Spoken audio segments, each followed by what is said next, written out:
Mic check 1 2. Testing 1 2. Mic check 1 2. Testing 1 2. Mic check 1 2.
This budget hearing conducted by the Committee on Appropriation and Adjudication now reconvenes discussions of the fiscal year 2018 executive budget request.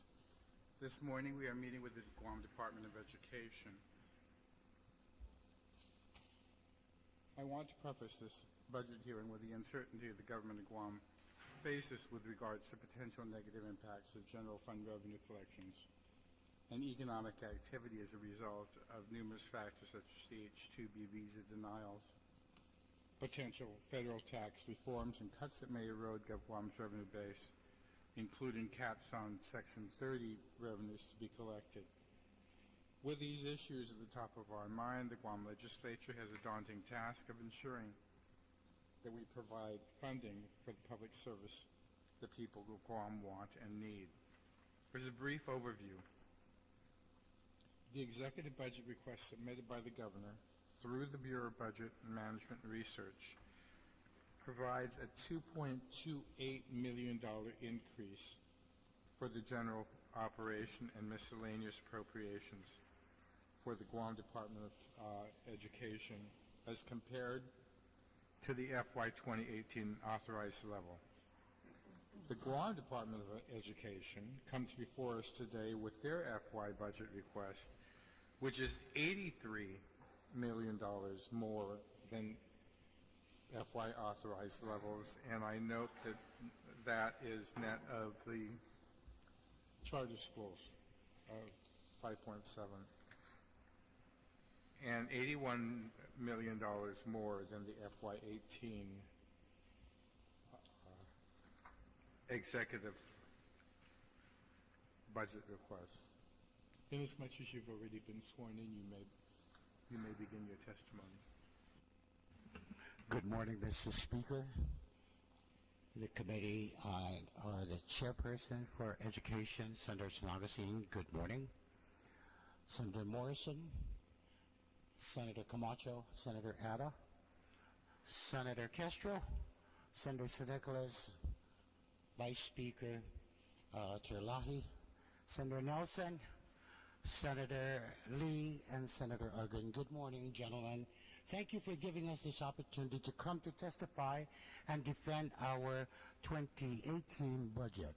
With me here this morning is the Superintendent of Education, Mr. Mark Mendiola, who is the Chairperson of Budget and Finance, Ms. Mary Gutierrez, who is a member of the board, and also the deputies are here, and as well as principals, assistant principals of each of the respective schools. Having said that, I don't want to delay much longer. May I please turn this over to Mr. Mark Mendiola, who would continue, and I'll give the chair the opportunity for the deputies to come in. Thank you very much. Ms. Mendiola. Ladies and buenas, good morning, honorable senators. My name is Mark Mendiola. I'm the chair of the Budget and Finance Committee of the Guam Department of Education. Mr. Speaker, we thank you for the opportunity to provide testimony in support of the Guam Department of Education's FY 2018 budget request as adopted by the Guam Education Board under GEB Resolution 2017-01 and transmitted to the Guam Legislature. The $323,927,000 request represents the full cost necessary to fulfill GDOE's mandates to advance our core mission of successfully preparing students for college and career opportunities. It is a comprehensive assessment of the department's financial needs to primarily operate 41 schools, complete school year 2017-2018, and to reopen and operate our schools from August through September school year 2018-2019. The GDOE annual budget process began last October with individual schools meeting and discussing budgetary needs and priorities with faculty, staff, students, and parents. Public hearings were conducted soliciting further input from the larger communities of stakeholders and finalized over 5 individual Guam Education Board work sessions and with GDOE's management team, school administrators, and division heads. I am confident the legislature recognizes and appreciates that the ultimate goal and outcome is to provide our island's children, who are most valued and vulnerable constituent, a safe and healthy school environment with the proper learning tools to succeed in life. In closing, I look forward to working with you, Senator Joe S. San Augustine, Education Committee Chair, and members of the 34th Guam Legislature to complete the FY 2018 budget process and ensure the department receives adequate resources. Situ Esmasi. Thank you very much, Mr. Mendiola. Mr. Superintendent. Thank you, Mr. Speaker. Good morning, members of the committee. And thank you for the opportunity to testify today on the Guam Department of Education fiscal year 2018 budget request, and you should have a copy of my testimony before you. Mr. Mendiola mentioned the elaborate process by which we put together our budget, and I hope you will, and I know that the members of this audience will appreciate the level of conversation, dialogue, and detail that goes into that preparation. Behind me, you'll have many our school administrators who have come in to support us in terms of able to provide any information that we might need to present our testimony, as well as some of our division representatives, just to be able to anticipate questions that you might have or that have been expressed in prior hearings. Now, we did have an opportunity with the Education Committee to go over the budget in an earlier meeting, a town hall meeting, and we were really grateful for that opportunity to be able to provide more information to members as you go through your deliberation this summer. And given the comments you used to preface the hearing, we understand there are a lot of choices and decisions to be made by this body in coming up with the final decision with regard to how you divide resources and allocate them. And the Department of Education, we know, is the largest budget amongst all the agencies in Guam. So we do appreciate the attention and the work. For FY 2018, the Department of Education is requesting, as Mr. Mendiola said, $323.9 million, which is what the department needs in order to advance our mission. This amount represents a $91.1 million or 39% increase over the FY 2017 appropriation granted by this legislature. The request is comprised of 67% for personnel, 24% for operations, which covers contractual services, supplies and equipment, 5% for utilities, and 4% for capital outlay. If we look at it in a particular way, we are anticipating that $256.6 million will be used to cover our basically baseline operations and any adjustments needed to fund our current level of services into the coming year, so taking into account any anticipated salary increments, any changes in our cost of operations. The remainder are a request for new resources above that baseline. $28.9 million to improve student health and to provide safe schools, $11.9 million to cover additional investments in student achievement, $3.9 million to assist with removal of high-risk designation and federal special conditions, $22.7 million to meet public law mandates, contracts, prior period obligations.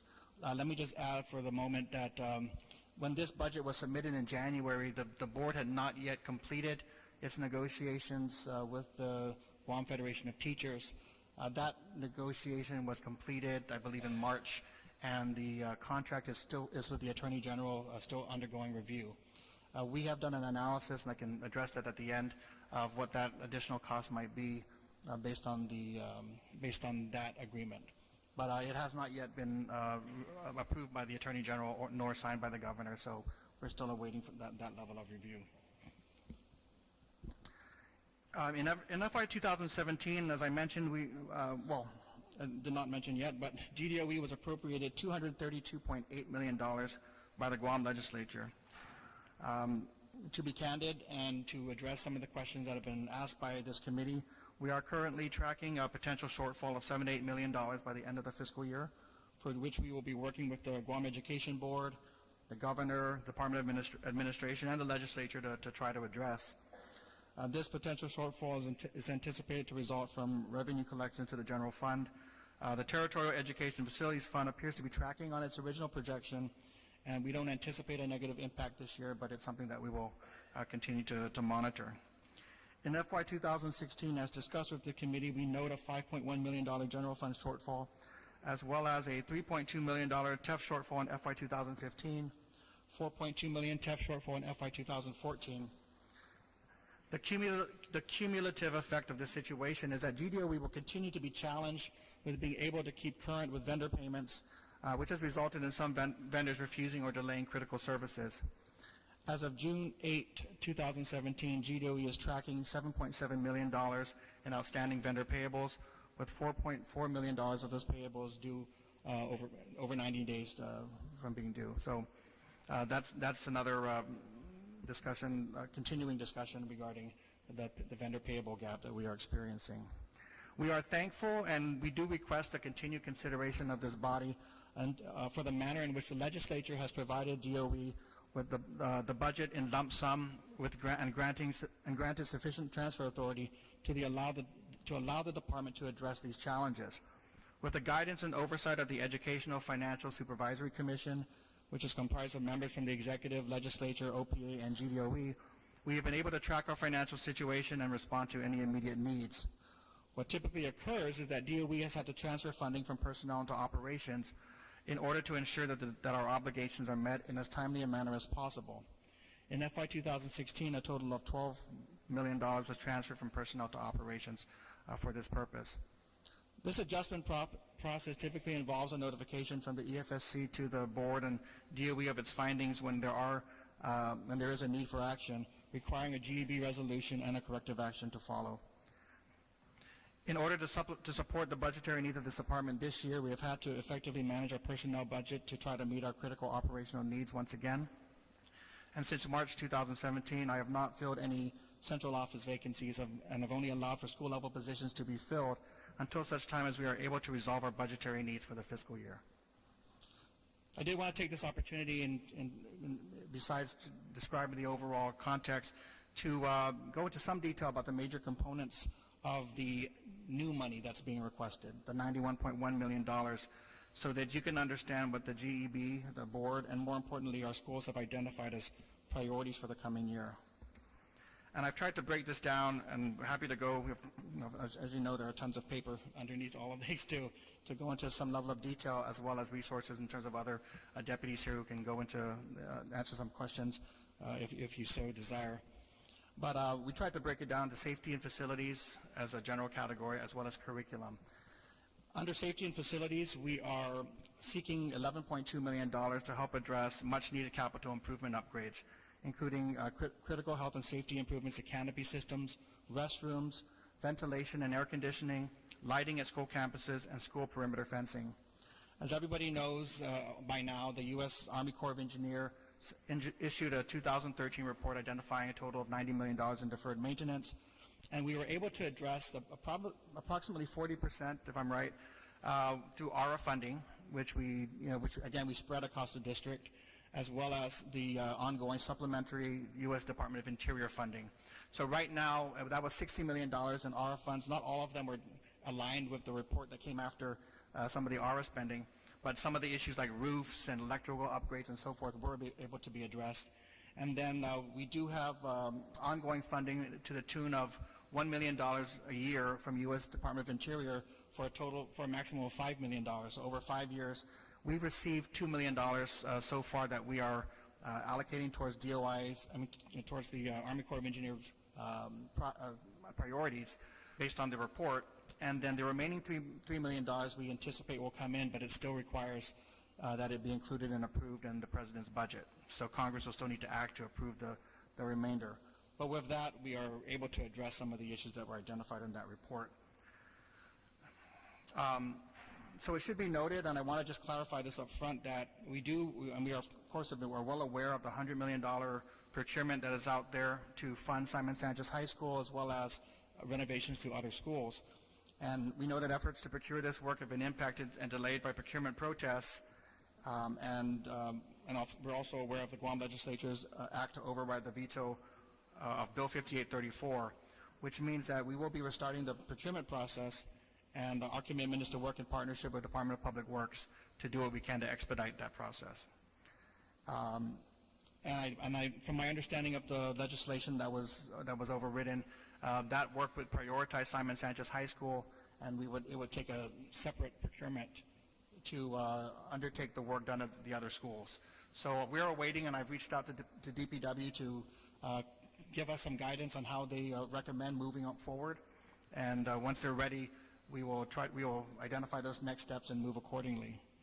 So if both efforts are successful, there are certain aspects of this particular request for capital outlay, especially if they can be addressed through those procurements. So to the extent that $100 million is able to take care of the identified capital outlay needs of the school system, then obviously there was no need to fund it through the appropriations process.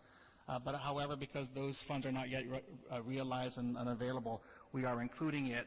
And in fact, only a portion of that work, we looked at it in phases. So phase one of that work to address restrooms and canopies and so forth was put into the budget request. But in expectation that should the procurement succeed, we will then have to reconcile, what we're asking for with what we can fund through the procurement. We included insurance and maintenance for JFK and GDOE schools. That is something that $3.4 million, it's a contractual obligation to provide a level of support for insurance and maintenance. However, we've just observed that it's been treated inconsistently in some ways in past appropriations, so we wanted to make sure we just made it clear that we were requesting that support. It looks like that it was in past periods it might have been covered under government debt service and not out of DOE's appropriations. So however it's addressed, we want to make sure that those amounts are recognized. So we put that on the table. We do have $3.8 million requested for collateral equipment. That's school-based student desks, chairs, and tables. As we've been going through our schools, and for those of you who've been through our schools, you'll know exactly what we're talking about. You know the wear and tear of a lot of our old student desks and tables. Sometimes we feel like we can survive with these pieces of equipment. Public health will tell you that if there's a slight sharp edge, not sharp, but even if it's starting to deteriorate on the side, they're going to start to ding you for maintaining those equipment in working and safe conditions. So with the help of public health, we've been guided as to how we should address those desks especially and those tables. What we're doing is working with the schools, working with our maintenance division to provide supplies as we can to refurbish those. A lot of what happens is we refurbish the desktops as long as the metal and plastic components are okay. So you'll see a lot of refurbished equipment still in our classrooms, but in some of our schools we're unable to keep pace with the deterioration of that equipment. So we are asking for an investment, and this is something that all the schools have echoed in our past hearings and work with them. We are asking for $7.1 million to help address our critical repairs and preventive maintenance. Among those are air conditioning, replacement, repair, and preventative maintenance, maintenance supplies for all schools, security alarm system maintenance, computer repairs, fire alarm maintenance, all the things that you hear of in the newspapers when something breaks down because we haven't been able to provide the regularly scheduled maintenance services. So we are asking for that support. And then we are asking for additional facilities and maintenance staffing to address school repairs and facilitate a rapid response to work order requests. We do have a much more sophisticated system of being able to track and enter orders electronically or online through our online platform, our Munis system. But now we're working to really expedite and allocate our manpower to try to address all the needs that there are in the school system. Moving to the curriculum, we had a discussion at our last meeting with the Appropriations Committee over textbooks. So I anticipate a further discussion of that, but I wanted to reiterate that in the budget request is $15.7 million in new funding. That goes beyond the $1.5 million that is typically provided. And of course, we continue to discuss the need to address the shortage of textbooks in our schools. And we have been asked to estimate, as part of this budget, we estimated the amount needed to provide textbooks for every student based on our list of adopted textbooks. And this amount reflects that estimate. Now, it's important, and I'm reflecting on our past conversation, to stress the following points. Based on the limited $1.5 million appropriation and the one textbook per child requirement, GDOE remains woefully behind in meeting this mandate. Number two, given past history of textbook vendors, GDOE must prepay for every textbook order, and thus is negatively impacted by the timing of cash flow as well as the overall operational budget shortfalls experienced by the department in recent years. So we are balancing cash, trying to pick between operational needs and payables that are outstanding, and so that is the juggling that we have to do. Number three, the adoption schedule is due to the shortage of funds almost already outdated. So we have a 7-year adoption schedule. So if you haven't purchased these books in the last 6 years, we're really talking about whether or not we need to purchase those materials or go through the adoption for much more relevant and current materials. And four, to be honest, we had this discussion just after our last hearing. The adoption schedule and frequency, may need to be adjusted in light of our backlog. Part of that is an internal discussion about whether it makes sense to continue these frequent meetings, bringing teachers in and bringing the educators to the table to discuss adoption when we're not able to purchase those books or haven't been able to meet the pace of our textbook adoption committee. So that's something that, again, for an internal discussion, and I know our deputy can attest to this.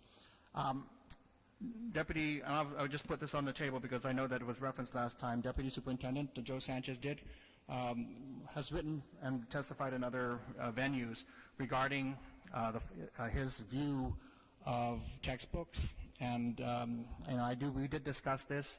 We do believe there's more context needed to understand those comments. I hope not to have to. We can have an opportunity to do that here, but of course it is a long discussion, and I'm going to try to clarify it by giving you my official position. My position on textbooks is this. There is a need for instructional materials, including textbooks, in our school system, just as there's a need for supplies and materials overall in all of our classrooms. With the shortage of funds, it has become an issue of strategic importance, whether we continue to rely on traditional textbooks only from our national publishing companies, or whether we should be resourcing and developing instructional materials and supports for our students that reduce our reliance on traditional textbooks and provide an opportunity to pull or create materials from a variety of free resources available online or even locally. In addition, it's important that we look for opportunities to develop high quality and relevant curricular materials, including textbooks, here on island, as we have been discussing with the University of Guam. It is important that in light of our funding issues, we look for these strategies and opportunities to leverage the talents of our teachers and administrators in developing and providing the curricular materials aligned with our standards and educational goals, which are needed for our students. So if I could just slightly make this point by using an example of the CNMI, when people say you should look at the way they're dealing with these virtual classrooms or this online learning, where they broadcast classes from on a television or through your computer, and they need a teacher's instructional aid in the classroom, but you can have one teacher teach a class in Saipan, Tinian, and Rhoda, and do that, and then be able to rotate, maybe visit once a month those classrooms. But using technology, you're able to utilize that type of creative instruction. Well, that's something that I think this is akin to our textbook discussion. They're not able to provide the number of teachers to support the number of students who demand that level of instruction. And it's something we're thinking about with regard to AP material. We don't have enough teachers to teach all the classes that we need. We need to start looking at this. Textbooks are similar to us. If we don't have the resources needed for one textbook per child, and that's the mandate, I think the discussion we've been having is it useful to keep talking in this direction, or do we have to find another way to ensure that each of our students has resources, and what are those other resources? So when I think Deputy Joe Sanchez, and he can speak for himself, says we don't need textbooks, I don't think he means we don't need textbook at all. I think we're talking about reducing a reliance on that traditional textbook if we don't have the funding, and starting to look at what resources we do have and where we can get the material. So do we need a textbook that has a copy of the Constitution in it, or can we find a way to get the Constitution online, print it out, and develop and give it to our students? Do we need world history from a certain publisher? Can we work with the University of Guam to create more relevant historical instructional materials? That's the kind of discussion that we need to have and we need to further, and I'm happy to go into that further, or let the deputy talk about what we're doing at the University of Guam to try to address this need, given the fact that we seem to be kind of stuck trying to figure out whether we're going to ever have funding for our adoption schedule. We want to move that conversation forward, and I think that's the effort. How can we move that forward and not get stuck on the fact that this is what it costs under a traditional approach. We do appreciate the flexibility that the legislature has provided to allow for textbook funds to be utilized for also supplementary materials and equipment for our classrooms. So over the past few years, we have been able to address needs that have not been addressed, I'd say in 15 or more, even 20 years, and that has been the purchase of band equipment and science equipment for our classrooms. That did come in handy. That flexibility was very useful for many of those teachers and students. So moving on, key curriculum and assessment supports. In the budget request, we do asked for $11.1 million to support our goal of accrediting each of our 41 schools through WASC, implementing the ACT Aspire assessment and scoring, which is our standardized assessment in English, language arts, and math, increased funding for coaching and sports equipment. That's been a discussion that I know members have talked about, and providing an infusion of $1.6 million in instructional supplies for all schools, making that a line item, expanding wireless connections at all of our schools, expanding computer labs, and then also there is a significant amount of funding that's dedicated to providing the local share to support our consolidated grant activities. As you know, federal funds require that we supplement and not supplant local funding. So that is all included in that bullet. We are requesting $2.2 million to support the expansion of pre-kindergarten to 4 additional schools. That funding will cover 4 new early childhood teachers, facilities, and equipment that are needed for that endeavor. The evaluation of our current pre-kindergarten program will be provided to the Guam Election Board and the Committee on Education by the end of this month. School-based support staffing, $10.6 million is being asked to address, in new funding, is being asked to address additional personnel needs, primarily for school-based support staff. These positions are very particular, including junior ROTC instructors at Teason High School, which just got approved to host the Air Force JROTC. 144 school aides. Now, it sounds like a lot, and it is a lot, but over half of this number is our full-time one-to-one aides to support our students with special needs. So we've had that prior discussion, I believe, in the last fiscal year, that with the expected shortfall, with the Competitive Wage Act and the flat funding of our special education federal dollars, we're unable to support the same complement of one-to-one aides, and so we are having to move a portion of that to the local budget. And that presents a couple of issues, and there are good and bad elements there. I think, number one, in moving it to local, one of the challenges is that it then represents our level of effort, our maintenance of effort, and we're unlikely to be able to reduce that share no matter how the special education budget changes in the federal side. So it becomes a maintenance of effort mark. The second issue will feed into the discussion about whether these one-to-one aides should be part-time or full-time. And I've expressed in past hearings that it is very difficult to say that our most vulnerable students can only be supported by part-time employees. So I think the issue that we've had to deal with is a funding issue. So we have put forward that with the local absorption of some of the one-to-one aides, that they would be full-time, and we've costed that out, and that is in the request in the budget. Now, of course, we'll just have to discuss that impact, but that is something that I know the committee had talked about earlier. And then there are a number of other administrative staff positions that have been requested by every school, most of which are office clerks and administrative support. We have additional substitute teachers. We're trying to get to a level where we can support 10% of our overall teachers, the 10% level of substitutes who are available to sub. And then there are specialized positions that we've including attendance officers, educational interpreters, speech-language pathologists, and additional psychologists, physical and occupational therapists, and school health counselors and licensed practical nurse positions. So in addition to those, I did want to, there's a big chunk that you might see that is missing, but that's included in there's a $12.9 million request to right-size the operations budget. So I mentioned that in the past we've been transferring this, it's been about $12 to $13 million that have to be transferred from personnel to operations. And we want to recognize that and right-size that in our request. So we're requesting $12.9 million in new funding for the operational side, and that's just to meet our baseline level of services. And we are also seeking $2.1 million to address prior period obligations and representing the vendor payables, as we've discussed, some of the outstanding vendor payables in our prior years. So thank you again for considering the budget. I do want to mention, I think I mentioned earlier, but let me just state it again.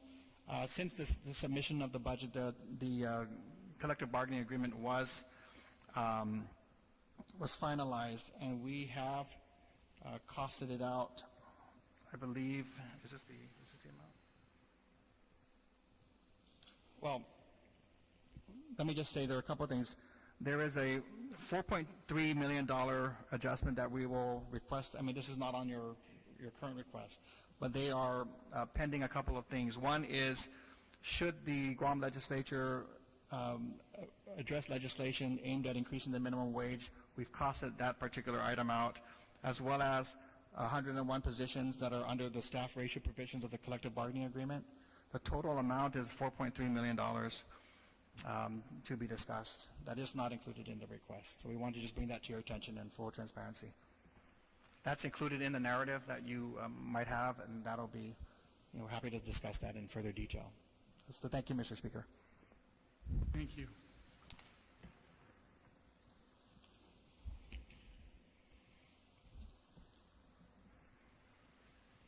There were other things that were presented. Are you doing a slide PowerPoint presentation or no? Yeah, okay. In the last budget, 31.18, no, actually, further back. In Section 19 of Part 1 of Public Law 31-85, the Guam Legislature provided unprecedented legislative budgetary authority to GDOE by exempting GDOE from BBMR allotment release control. This means that BBMR cannot hold any reserve on GDO appropriations that this body has provided. Has that provision assisted GDOE in administering its finances? What I believe, we recognize that there are no reserves being held for DOE, and the allotments are being released per our discussed schedule with the BBMR. So the only challenge, and it looks exacerbated by the fact there aren't any reserves being held. So the releases are coming out, and it takes time for cash to catch up. So at the beginning of the month, we typically get an allotment release, which will widen the gap between cash, and then we are getting $3.8 million a week, which will close that gap, but not entirely. So that's so we've experienced. I guess in short, we've experienced the budget allotments being released, but it's way ahead of our cash base. Let's talk about the cash. As has been discussed in previous hearings, I understand that GDOE has not been provided $5.1 million from the FY 2016 appropriation.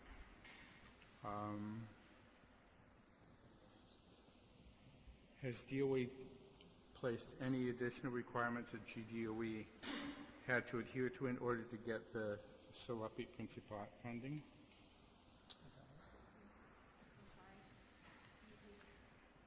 Has DOE placed any additional requirements that GDOE had to adhere to in order to get its Serape Principat funding?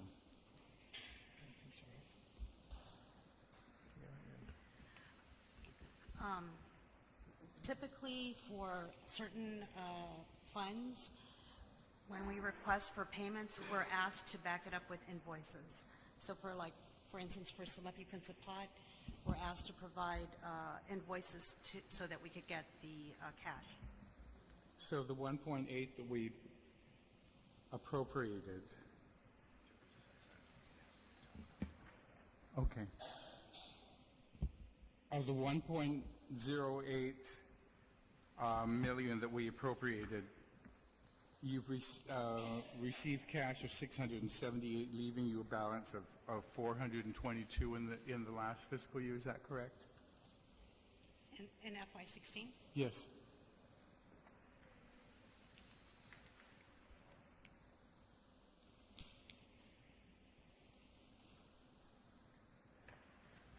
There's about 422 was the difference between the appropriation and the cash received. In textbooks, we show a $1.5 million appropriation, and you've received how much?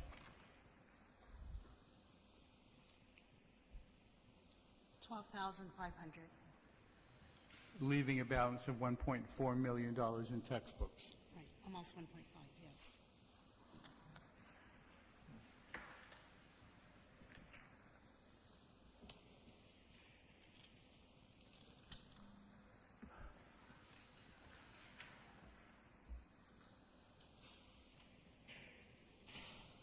Was there any reason why we didn't ask for the additional one? I know you say we didn't give you enough, but even with the 1.5, you didn't ask, you didn't receive all of it. Is there a reason? Have you decided that since you can't get all of it, or you can't get 7 million, you're not going to ask for one? We continuously ask for the cash, sir. We prepare direct payment requests on a monthly basis, sometimes weekly. So we're continually working with DOA to request the cash. For this current fiscal year, has GDOE received any cash for the Sloppy Principal appropriation of 1.081 million?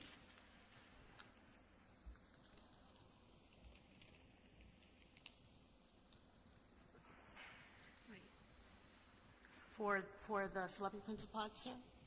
Yes, ma'am. Yeah, we received 160,918. 160,000 of the 1.081 million dollar. Yes, sir.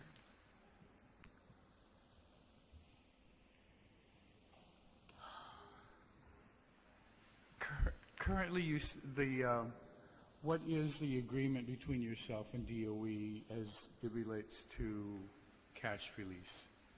3.8, is that what you testified to, 3.8 million? My understanding, and Johnny can verify, the agreement with DOA is that $3.8 million would be made available to DOE on a weekly basis. We had requested an amount closer to $4.2 million on a weekly basis from general fund, and then, but we're right now at 3.8, pending further discussions of DOA. And in your testimony, did you testify that you expect a $7 to $8 million shortfall for this fiscal year? We're tracking a potential shortfall, and that's what I testified. And we're going to be working with everybody to figure out how we can narrow that down.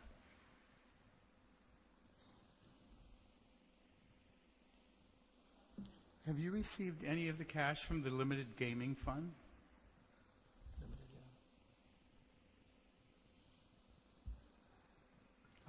This fiscal year? No, sir, none this fiscal year. I'll let Senator Tommy ask the questions on that. On early childhood, where are those, the four, Hold on, that's here, you're right. where are the four schools that you've approved or established the early childhood? So this is a process we need to work on. So the anticipation, given that we would need the budget approved for it, as well as the authorization to move forward, is this. We are to provide an evaluation for the committee's review. We are requesting funding, but if the budget is approved, then our expectation would be to, over this coming year, identify those schools and begin the work needed on the facility improvements to open at the beginning of the following school year.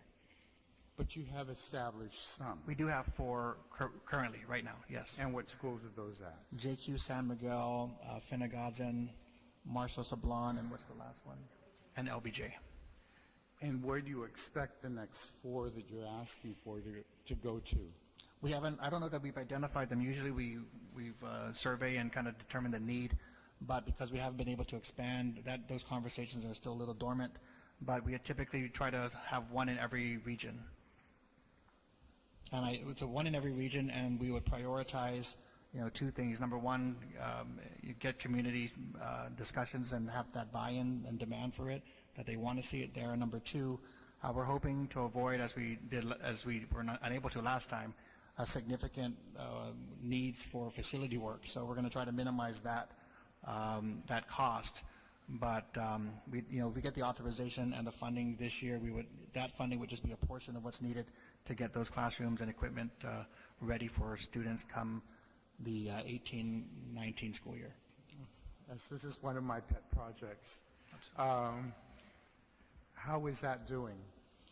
Well, we will present the official evaluation, but there is high demand for participation. There's waiting lists, and there's been some challenges in terms of, it's our first time delving into pre-K and trying to identify early childhood teachers, but we like to continue to do that. So we've been able to hire teachers, and we get good feedback from parents and students who are able to get their kids ready for kindergarten.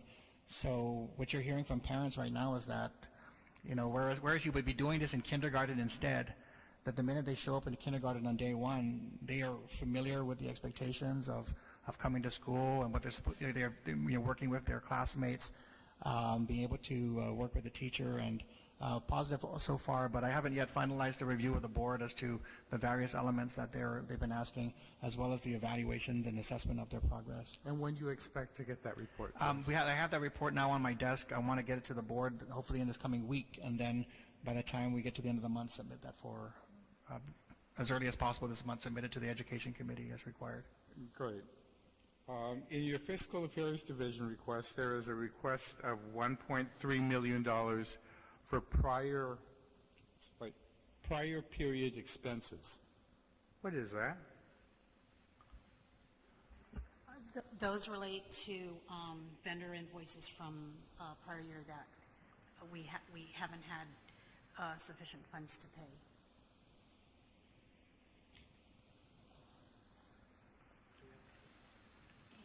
I can provide the list if you'd like. Well, okay, if you would please, and I'm sure Senator Nicholas will take you through the questioning of the vendor payment, since that's usually his, on the high-risk status, how much are you currently paying third-party fiduciary? It's approximately $3 million on an annual basis. And when is the next time that we can have a meeting with those people so we can find out? I remember there was one time at the old building that we had a meeting, and when is this going to end? We were looking forward to their visit in July and planning for it, but with the transition of administration and new secretary and so forth, they have put, I guess it looks like they've put the hold on travel. And so they recently notified us last week that they wouldn't be able to come, and we're talking about some kind of, perhaps a monitoring of some sort, but they don't expect to be physically present on island. However, their plans were, had they arrived, to meet with elected officials and the OPA, and as well as the DOE board and others. Is there anything that we can do to assist you in overcoming this high-risk status and being able to? Mr. Speaker, when I first came on the board, that was one of the questions I had with regards to third party, and it's a priority for my committee, the Finance Committee, and we have asked numerous times to have a meeting with these folks, and unfortunately it's been pushed back from them not able to come out here. But definitely in the next couple of weeks, we're going to really push the issues. One of our priorities in the Budget and Finance Committee, ensure that we are tracking some of the areas that they have identified, and some of the issues that they identified as deficient, we've actually come into compliance. And so what we're trying to do is get ourselves off this third party as quickly as possible. I do know that the board is going to take immediate action to try and push this issue forward. And if we do need additional support from this legislature, we definitely will come before you folks to ask for that support. And if I may, Mr. Speaker, just to add, because they cannot come out here, at least from the department standpoint, it is a concern, because we had hoped that their visit would continue to validate progress being made. And so when some people might say, well, it's glad they're not here, they're not going to see us this year, we breathe a sigh of relief. That's not the feeling of the department, because we do want that those continued visits then turn into the next level of discussion about how we're going to move off. So we have been having our regular phone calls with Christine Jackson of the Office of Risk Management, the third party, and our staff, and we are starting to talk about almost the minutia of transitioning particular work streams, including procurement and fixed assets in particular, and hoping that we can lead with those when we make a request. So we were hoping that they would be here to do that, to give us that, not only meet with us, but also be able to go and validate whatever they wanted to validate, and then use that as a launch pad to move to the next step. So we're reevaluating where we stand now and what that strategy might be. In order to get their official reconsideration, we're going to have to put together an official request, and that's what we had hoped to do after that visit. But we'll see whether that still makes sense to do now. But we do feel, with fixed assets in particular, we're in progress, but that work needs to be done to get the secure warehouse over at Teton, which was our solution to trying to address the warehouse need for our fixed assets. So once we do that, that seems to be the biggest ticket item left on that particular work stream. So that's something that we had hoped to share with them, show progress, and then get that done. I'll get to that warehouse in just a second, but Yeah. we've given you an internal audit division. How has that helped try to alleviate the problems that we've had to address with a third-party custodian? They're critical. So internal audit is a critical component of our strategy. So prior to the last few years, internal audit had been maybe 2 auditors and focused mostly on non-appropriated funds. We've now supported more staff and more focus on our high-risk situations. So internal audit is involved in all of our conversations with the third party and with the Office of Risk Management. They've been a critical part of why we've been able to come, in addition to our financial staff, been able to receive 4 consecutive clean audits and to reduce or eliminate the questioning costs and findings that are, that we had typically seen in unwanted fashion in earlier audits. So we've seen improvements. We have asked them to be part of a strategic thinking about how we are going to craft our request to get us off of high risk. So we don't see that changing anytime soon. There is a lot. I mean, we're for such a big agency. It's astounding why we haven't had more of that type of work to kind of give ourselves that internal policing mechanism to catch our deficiencies, correct our deficiencies without needing an external party to come and validate that. Going back to asking about what we can do as a body to assist you in getting off this high-risk status, and you keep mentioning that you're preparing a letter to them to explain what you're doing. Would it help if you prepared a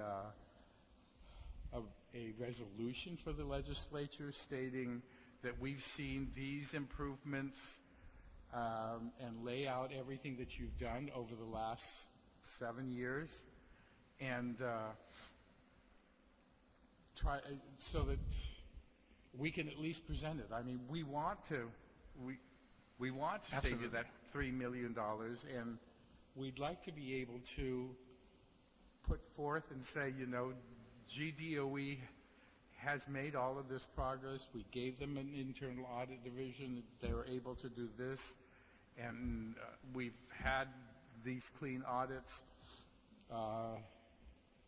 We would definitely appreciate your support in echoing your assessment of our progress, especially. So I think the critical. So what we had hoped was that there would be a visit and a very transparent conversation with all 3 branches. Well, I don't know the judicial branch, but with the AG's office, with OPA, with everybody who might be involved in this process, so that they could share their assessment, and then we had an opportunity to work with you to clarify our position as well. There is a sense and a reticence by the Office of Risk Management, I think, to change course, but they are talking to us about how to do so. But, there are a couple of things that we do need to focus on, and, we're right now in the middle of a procurement for the next third-party services contract, so we got to complete that and ensure that we can transition or stabilize, any of that associated work. So that's in progress. We are, we have a discussion about how do you differentiate between the progress that the department's made versus, just basically giving the third party credit for making that happen. I mean, there is a combination of partnership that has taken place, but we need a way where we can demonstrate that, if you remove the third party, we have the systems and people in place to make things happen. So right now, we are working on a more detailed transition of services plan in a couple of areas that we hope to include in our requests. In our letter to US DOE, it's not going to be a letter that says, here's an update. It's going to be a letter that says, we hope, we are hereby requesting reconsideration of the special conditions as they apply to these particular areas. At this point, procurement and fixed assets. We are going to we want to lay out the ways in which our progress is aligned with the corrective action plan and special conditions that have been formally applied to Guam. We want to make sure those arguments are very sound, strong, and have evidence. The role of the Internal Audit Office is to have gone through that internal assessment first, and hopefully that work will show that we are ready.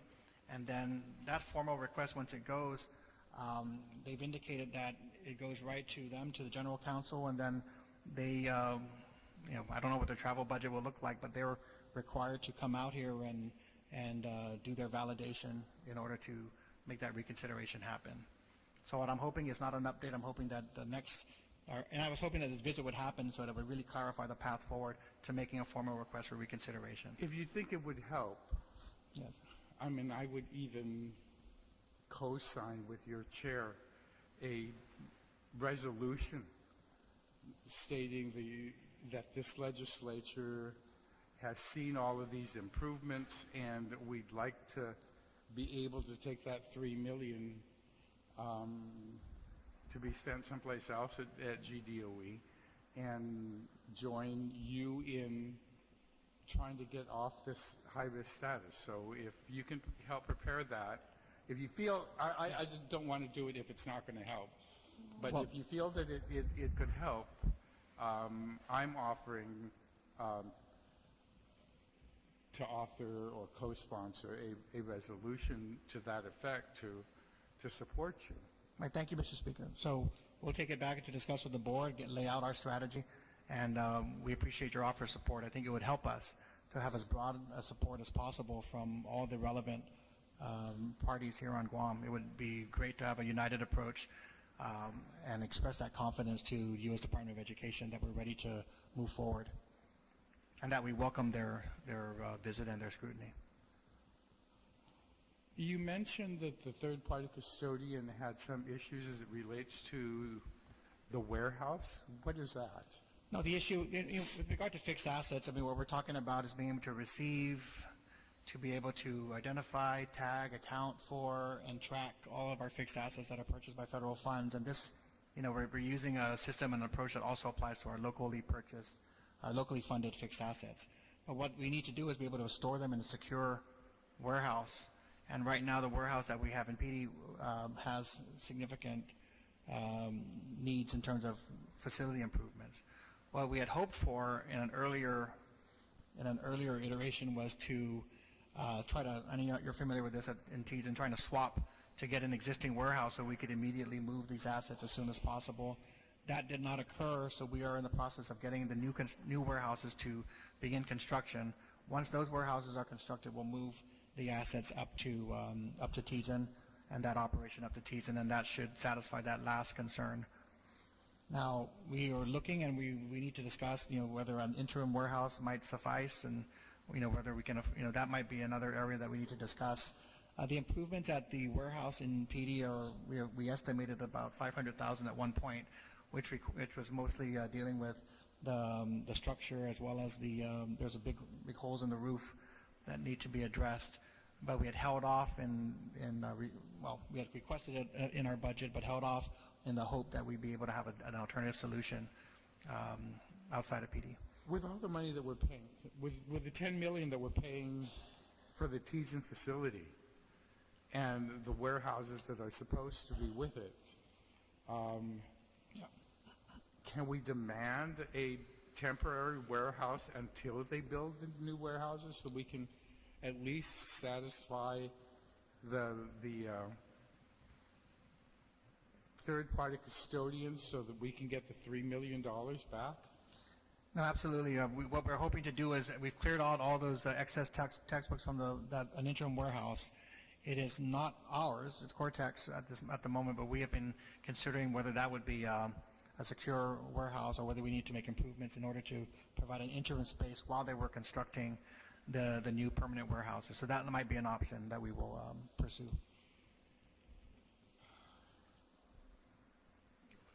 Would there be a federal prohibition against the $3 million that's being spent for the third-party custodian to pay for their travel to come out here to see the progress so that we can? Yeah, probably. I mean, they're using this excuse to not come out here, and I'm just concerned that if we could somehow get them out here and say, we're paying you $3 million already, use this money to get out here and see that we're making progress. I don't know if there is a prohibition one way or the other. We can look into that. I know they were very reticent to receive anything from anybody when they came here during their last visit, even tokens of appreciation. So I do think that kind of indicates we're getting close to requesting an official visit from them to reconsider our. So I don't know what they would say about someone offering to, even if it's a third party, because we're funding the third party as our vendor, whether there'd be an issue with the vendor paying for them to come over. So, well, there is an ongoing procurement as well, and that could complicate issues as well. There's ongoing procurement for the third-party services. Their contract expired last year, and we're in an extension as we negotiate for the next round. So we're right in the middle of the procurement process. It still hasn't been finalized? Not yet.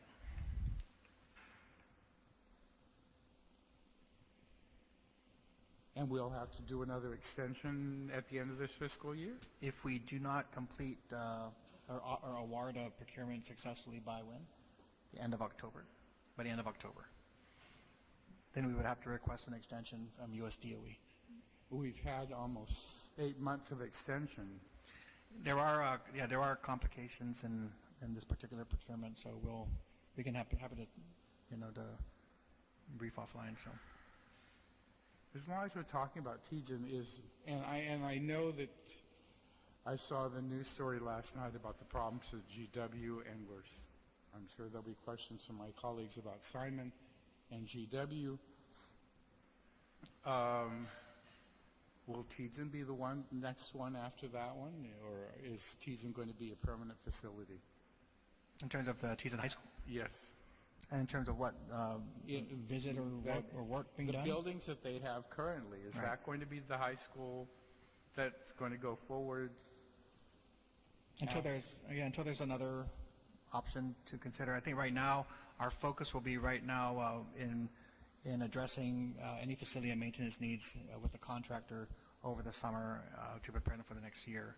So with our current lease facilities, we work on a schedule for them to address not just the touch-ups for the facility, but the painting schedules, ensuring that air conditioning is maintained and repaired, as well as any other outstanding issues. I think some of the issues at Teason High School have had to do with some of the plumbing and the fixtures in the restrooms, and I know that the low water pressure has contributed to that, so we need to also resolve that and as part of this conversation. In your FY16 audit, there's a statement there that employees who are partially federally funded are now 100% locally funded. Which increased the total payroll expense by $2.1 million. Who made that decision, and what division are they in? So I've been having this ongoing discussion with the auditors about how they're classifying employees. And generally what happens is they take a snapshot of our staffing to prepare that particular schedule. The employees that they're talking about that are both federally and locally funded are really locally funded employees that are either working in summer school or doing Aspire. And so they're truly locally funded employees, but receiving stipends for the work that they do for those programs. So the 2.1 increase is really not for, It's not for moving federal employees to locally funded positions.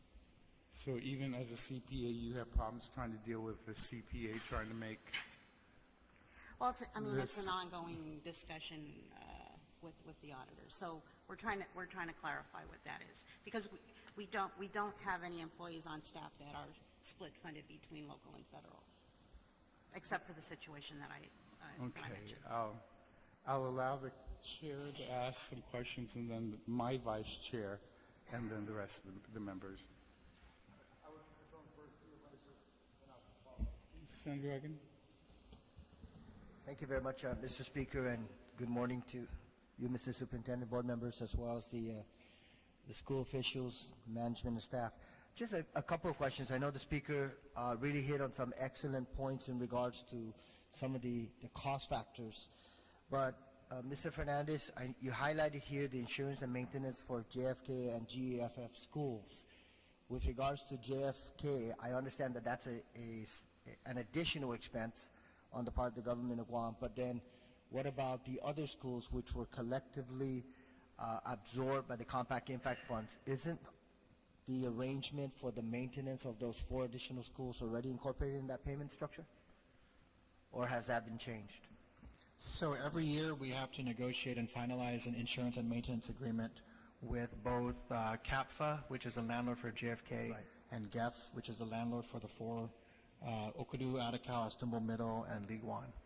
And so as part of this, I think the clarity that I need, and we'll work with Darling here, is how has that been addressed and accounted for in the past? Because I think in prior budgets, it's not been included in DOE's budget and included elsewhere in the overall government budget. We just want to make sure we put the request in so that it registered. But that's typically so that's not the lease cost. It's above and beyond our annual lease cost, a negotiated insurance and maintenance agreement, and then they contract out to hire their own vendors to. I understand the situation with the JFK because that's an additional expense, but the 4 other schools that were constructed previously, Same. it was initially inserted as part of the construction, and inclusive of maintenance. So has that structure changed? I believe what this number is just for the Ukudu expansion. The Okay. maintenance for the original 4 is included in the debt Yeah, service. because that should out be of included Compact in the Impact. overall payment. That's my understanding. Okay, so if by any chance you can provide the Speaker and the committee with a breakdown in terms of how much the anticipated expense would be for the JFK insurance and maintenance, and then also the Okudu. The other question, so I'm sorry, Mr. Superintendent, you did highlight the issue about how is it being expensed out of this fiscal year budget now, the $3.4 million obligation? Because you're asking for an additional 3.4 above and beyond.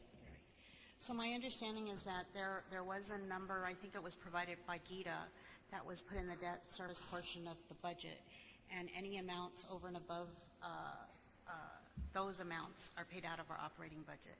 So I believe there was something like a $500,000 difference that would be charged to our operating budget.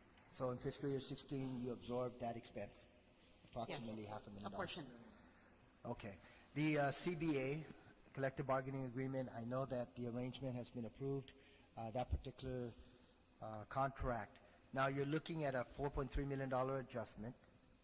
Can you explain that just so that we understand? Because one of the questions or concerns I have, is this an immediate obligation and an ongoing obligation that really has to be incurred as an operational expense today, or are we looking at, based on the agreement that was approved by the board, as well as the GFT, whether this is, moving forward, a prospective obligation?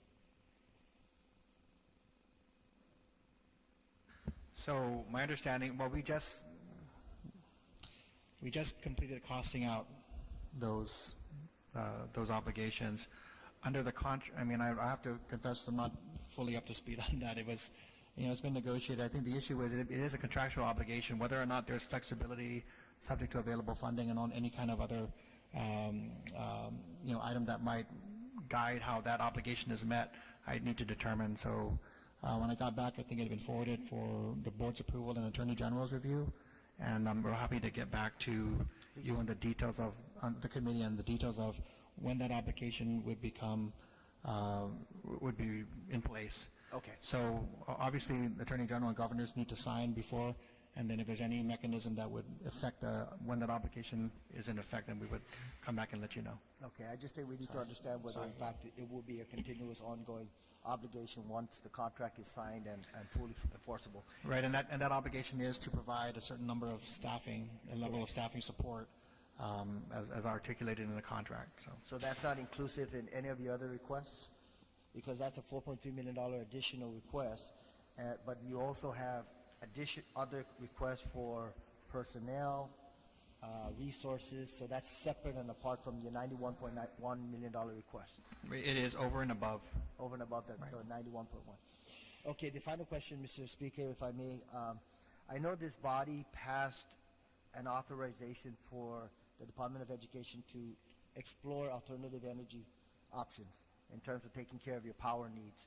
And the intent here is to see if, in fact, Department of Education can realize some cost savings there so that you can cross-apply it elsewhere within the department as the need arises. So can you share with the committee members if, in fact, the department is still moving as aggressively as it had maybe about a year and a half ago, or had been at that point in time, and what's your course of action in terms of trying to take advantage of that option? As aggressively as we were moving before, of course, it has not been as aggressive as we would, as successful as we had hoped it would be. We have been working with the lease schools because that was an opportunity granted by this legislature to be able to go to the lease schools and negotiate a power purchase agreement without having to go through your typical procurement process for that.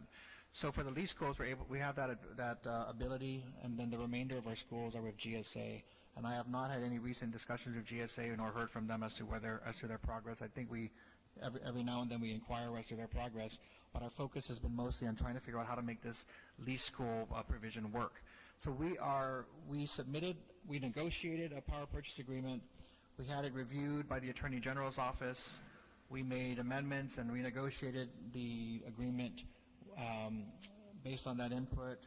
We sought third-party input as well from GPA and also from other partners like UOG and GCC to try to help us improve that. And then I believe over the past year, it went back to the Attorney General's office. They recently came back, I would say maybe in February or March, they came back and asked for an additional third-party input on key items of the agreement. And so we just recently received, when I say recent, over the last couple of days, GPA, John Beneventi, provided his review of the agreement and recommended some changes. Our understanding is that the landlord has agreed to make adjustments to the agreement, so we're ready to send it right back to the Attorney General, and we hope that will present an opportunity for her to move it forward so we can get that done. Well, thank you very much for highlighting the overall process in terms of what you've had to go through. I know that when that legislation was considered by this body a few years back, we were talking about possibly realizing cost savings in the millions. So I certainly hope that the department will continue to place as much emphasis and priority in this particular case so that eventually you can get it implemented, take those cost savings and reallocate them to some of the other areas that the department is in need. So I appreciate the response, and I encourage you to continue to aggressively pursue that and get that implemented. If we are successful with this would be for the four lease schools under GEF, which is again Okudua, Estumbo, Middle, Atacao, and Liguan, and they've basically mapped out where all these solar panels would be and so forth. So once we get that, that agreement will provide a framework for JFK and Tizen, and eventually hopefully Simon Sanchez to be able to put renewable energy over there. I do want to say we do recognize there's an ongoing discussion with GPA and what the right way is to implement renewable energy sources, and we are supporters of that and want to be partners with GPA in that effort. So I know that there's some concern about what happens if you put all the schools off the grid, and we're not at a pace that's kind of close to that, but we do want to pilot it, and I think the legislature offered us an opportunity to be able to do that and see exactly what that impact would be. So We do appreciate Mr. Beneventi. We appreciate GPA and GWA's efforts as well. We also worked with them on leak detection and being able to address the number of our water leaks in schools that we've been seeing, and so they've been very helpful in working with us to do that. So there's both on the power side and the water side, we're trying to get some savings somewhere, so thank you. Thank you very much, Mr. Fernandez, and thank you, Mr. Speaker. I'm sure our colleagues have other questions. Thank you.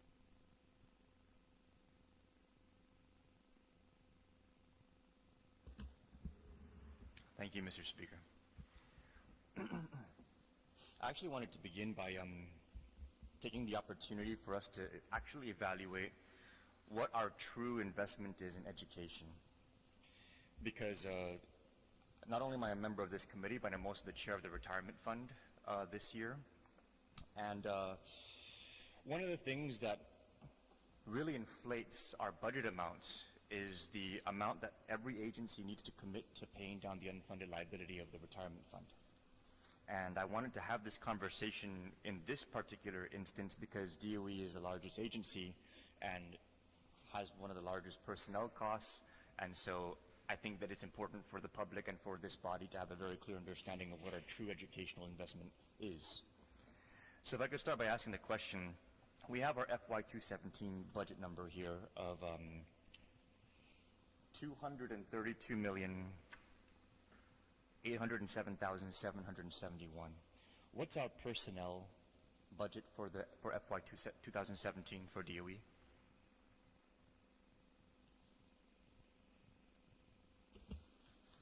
$221,411,000. And DOE has to commit of that total $221 million, a portion has to go down to paying the unfunded liability of the retirement fund. Is that correct? The government share of the retirement. That's right. What percentage of that $221 million has to go to paying down that unfunded liability? I don't have that number off the top of my head, sir. I believe it's 28%, if I'm not mistaken, thereabouts. Of salaries. That's right, 28%. And so when we multiply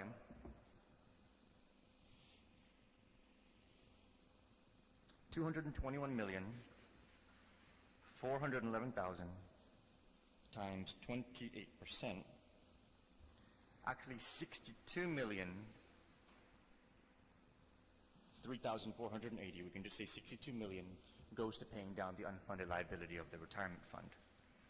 So in actuality, our personnel investment, when you factor out the unfunded liability, because the unfunded liability is not DOE's fault. What it is it's the overall government of Guam's overcommitment to retirement benefits, and what happened was that retirement benefit became a liability, and rather than making that be like a separate bond that we're paying every year, we push it all into our personnel budgets in every single agency.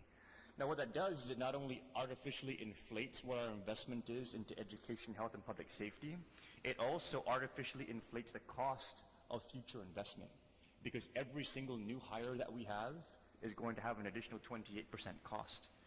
So when we less out the 62 million, 221,411 minus 62 million, we actually have a net personnel budget of $159,411,000. So when we work these numbers and we actually factor it to what the budget law for DOE was, the budget law was $232,807,771. So 232,807,771 was our total personnel budget. Was our total DOE budget.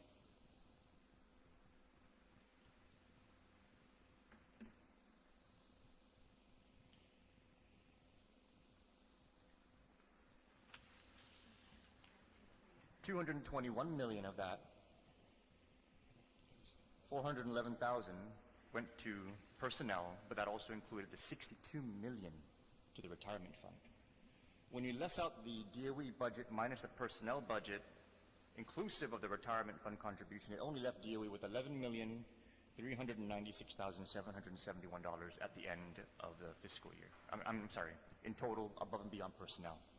But when you add back the retirement fund, of 62 million, we really could have invested 73,396,000 into education. So our true investment into DOE for 2017 was not 232 million.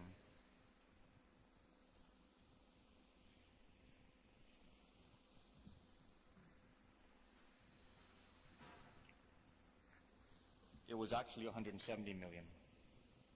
That was our true investment into education when you take out the unfunded liability of the retirement fund.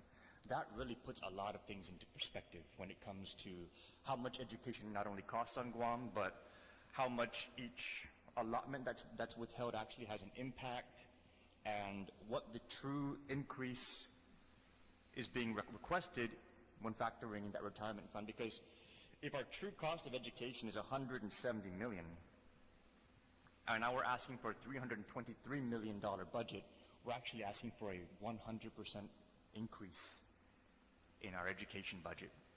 But that's also inclusive of the retirement fund liability. So I wanted to first open up with this conversation because I've asked the chair, and I'm going to continue pushing harder for it now that we're talking about it. We need to less that number out on the budget, and we need to create it as a separate line item in our budget so that DOE knows what our true education investment is, GMH knows what our true healthcare investment is, GPD knows it, and the entire island knows what we really are putting into our education, healthcare, and public safety dollars with respect to our budget. Because that 62 million is not in any way, shape, or form going to help the education system. It's just going down to pay down the unfunded liability. The problem with taking that amount out is if we did that, it will all of a sudden look like we're shortchanging education. And so I wanted to have this conversation with everybody here, because if we do right-size the numbers to properly reflect our true investment in education, what we cannot have is DOE coming back saying you're cutting education. Because if we're going to be taking out the unfunded liability portion, we're technically not. We're just going to be re-itemizing it in the budget. And by doing that, then going forward, if we're going to be making more investments, particularly into filling vacancies, we'll know what the true cost of that is without having to add an additional 28% on top of it. Because right now, that's what we're doing, not only in DOE, but throughout our government. And if we separate that out on the budget, we'll know really what we're investing in our agency and in our system. So that's just a conversation that I thought was very, very important to have. In that context, you know, we've been having a lot of conversations about trying to find more resources for education, health, and public safety. And our true investment in 2017 was 170 million. And if you factor back into 2016, 2015, and 2014, and you do that, you less out the unfunded liability portion, you'll actually see a much lower number. What you'll also see, if you factor that out, would be a difference in the variance. If you follow along with me, I'm going through your page 27 at the back of your budget that you provided. The variance between the budget law and your request would also shrink. And so what I wanted to be able to find out was, taking out the unfunded liability portion, what have we not funded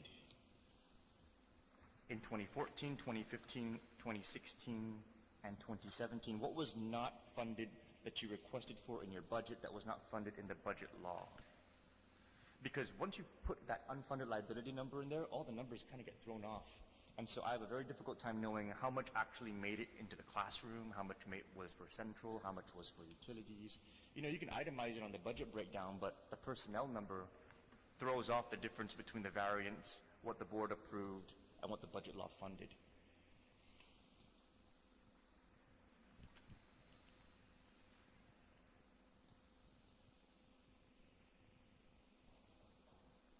I also wanted to have a conversation about just some of the information that's been going around about the Simon Sanchez issue. We've had a conversation about this previously with the board. And so I sat back after that last hearing and I asked myself, you know, how much time is getting spent trying to navigate between what we're going to do and what we're not going to do, not just in the case of Simon Sanchez, but in all of the actions of the board. And so I kind of wanted to pose some questions to the board. I know we have some new members here, so maybe the new members can speak to some recent experiences, but then I also wanted to talk about just the history. Can any member of the board share with me what they feel was was their biggest accomplishment as a board over the last school year?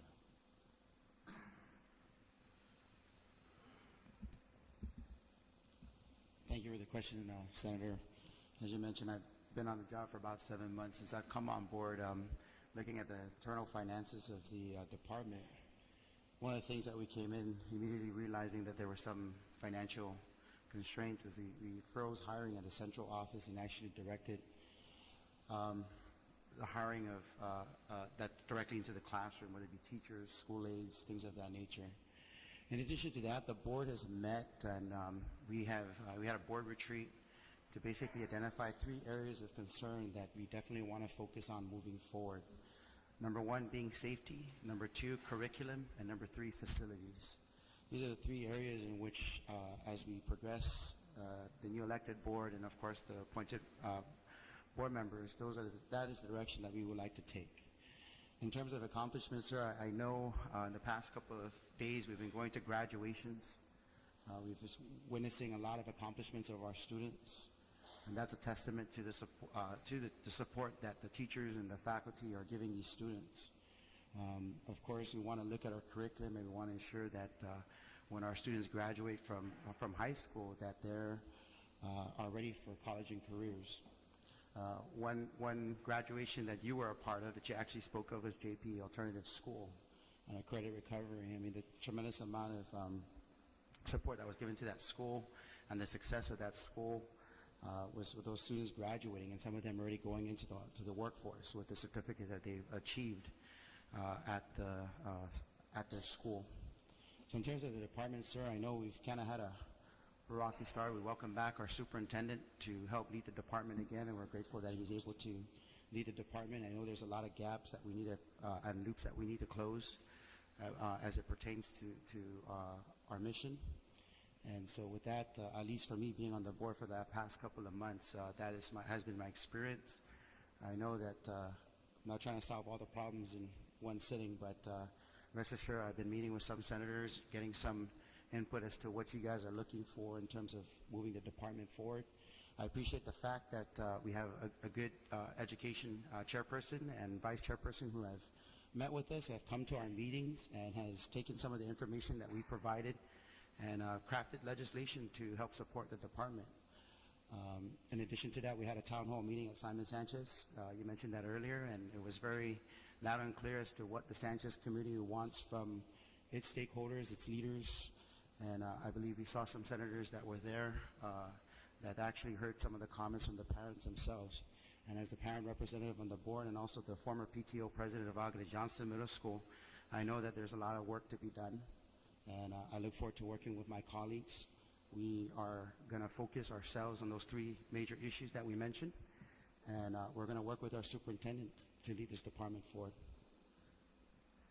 So that was the last 7 months, but the board has been in existence for a while. Let's hear what about the previous Thank you, previous Senator school years. Nicholas. I think the load will be on me as being a board member for many years. But let me tell you, Senator Nicholas, and the rest of you up there, that I, as a parent for a long time, is very concerned of how the funding that we are receiving, and maybe it's not to a fault of you that are new, and I'm not going to blame Speaker Cruz, but the lack of funding, that we don't get the appropriation that was appropriated to the department, and that's the hardship.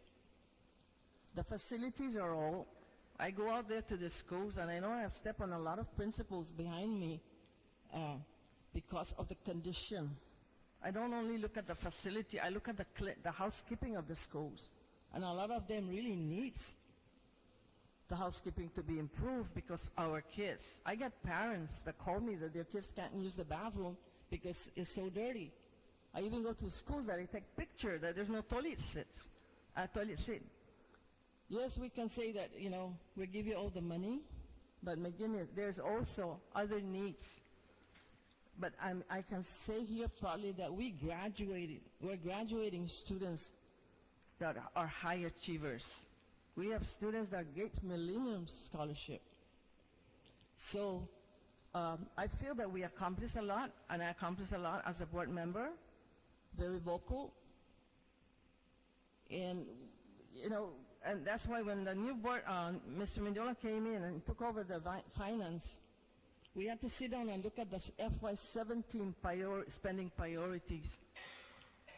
Because I've been pushing that positions that are not at the schools should be freeze.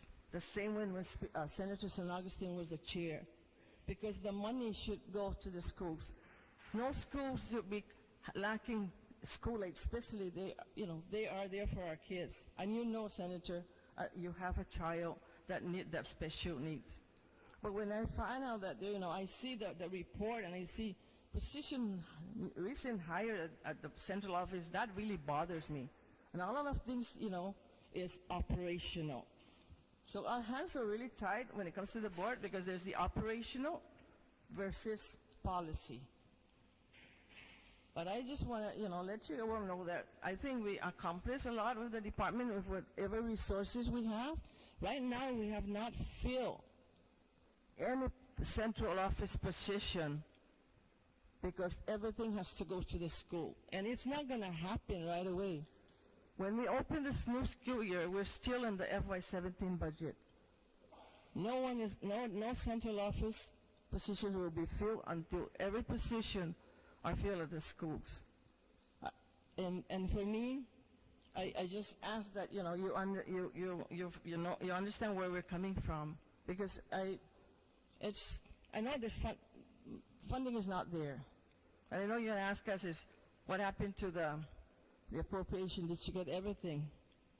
We're not getting everything.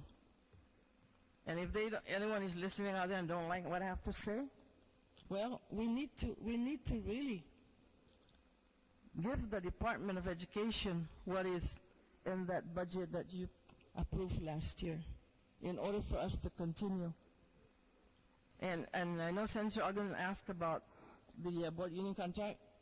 That hasn't been approved. If that is to be approved before the new school year, then we have that obligation, because it's in the library, and the board union contract, you have to have a clerk. The nurse's office, you have to have a clerk. Well, some of this principal behind me will know that they don't have those critical position or staff demand. You go to a school and you have 1,100 students and you only have 3 school aides. That's really hard. But I feel that the department has come a long way and we're doing our best. We're spending wisely.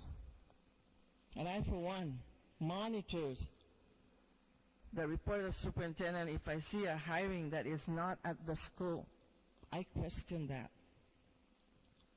I assure you, senators, that as long as I'm on this board and end my term in 2018, I will not stop fighting for what our students need. And a lot of you out there have kids in the public school system, and you know what we're going through. You have, Senator, your wife is an assistant principal, and I know that she goes through a lot too. Yes, and if the money was there and the funding is there, it will really help a lot. So I just ask you to please help us out, and I assure you, as a member of this board, I'm speaking for myself, I will not make anything go to waste of what you're giving us. Thank you.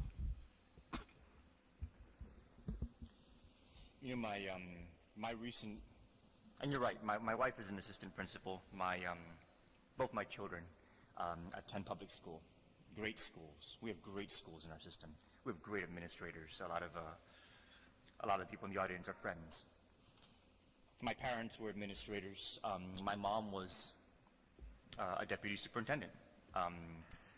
By osmosis, I've become very, very aware of the challenges the Department of Education faces.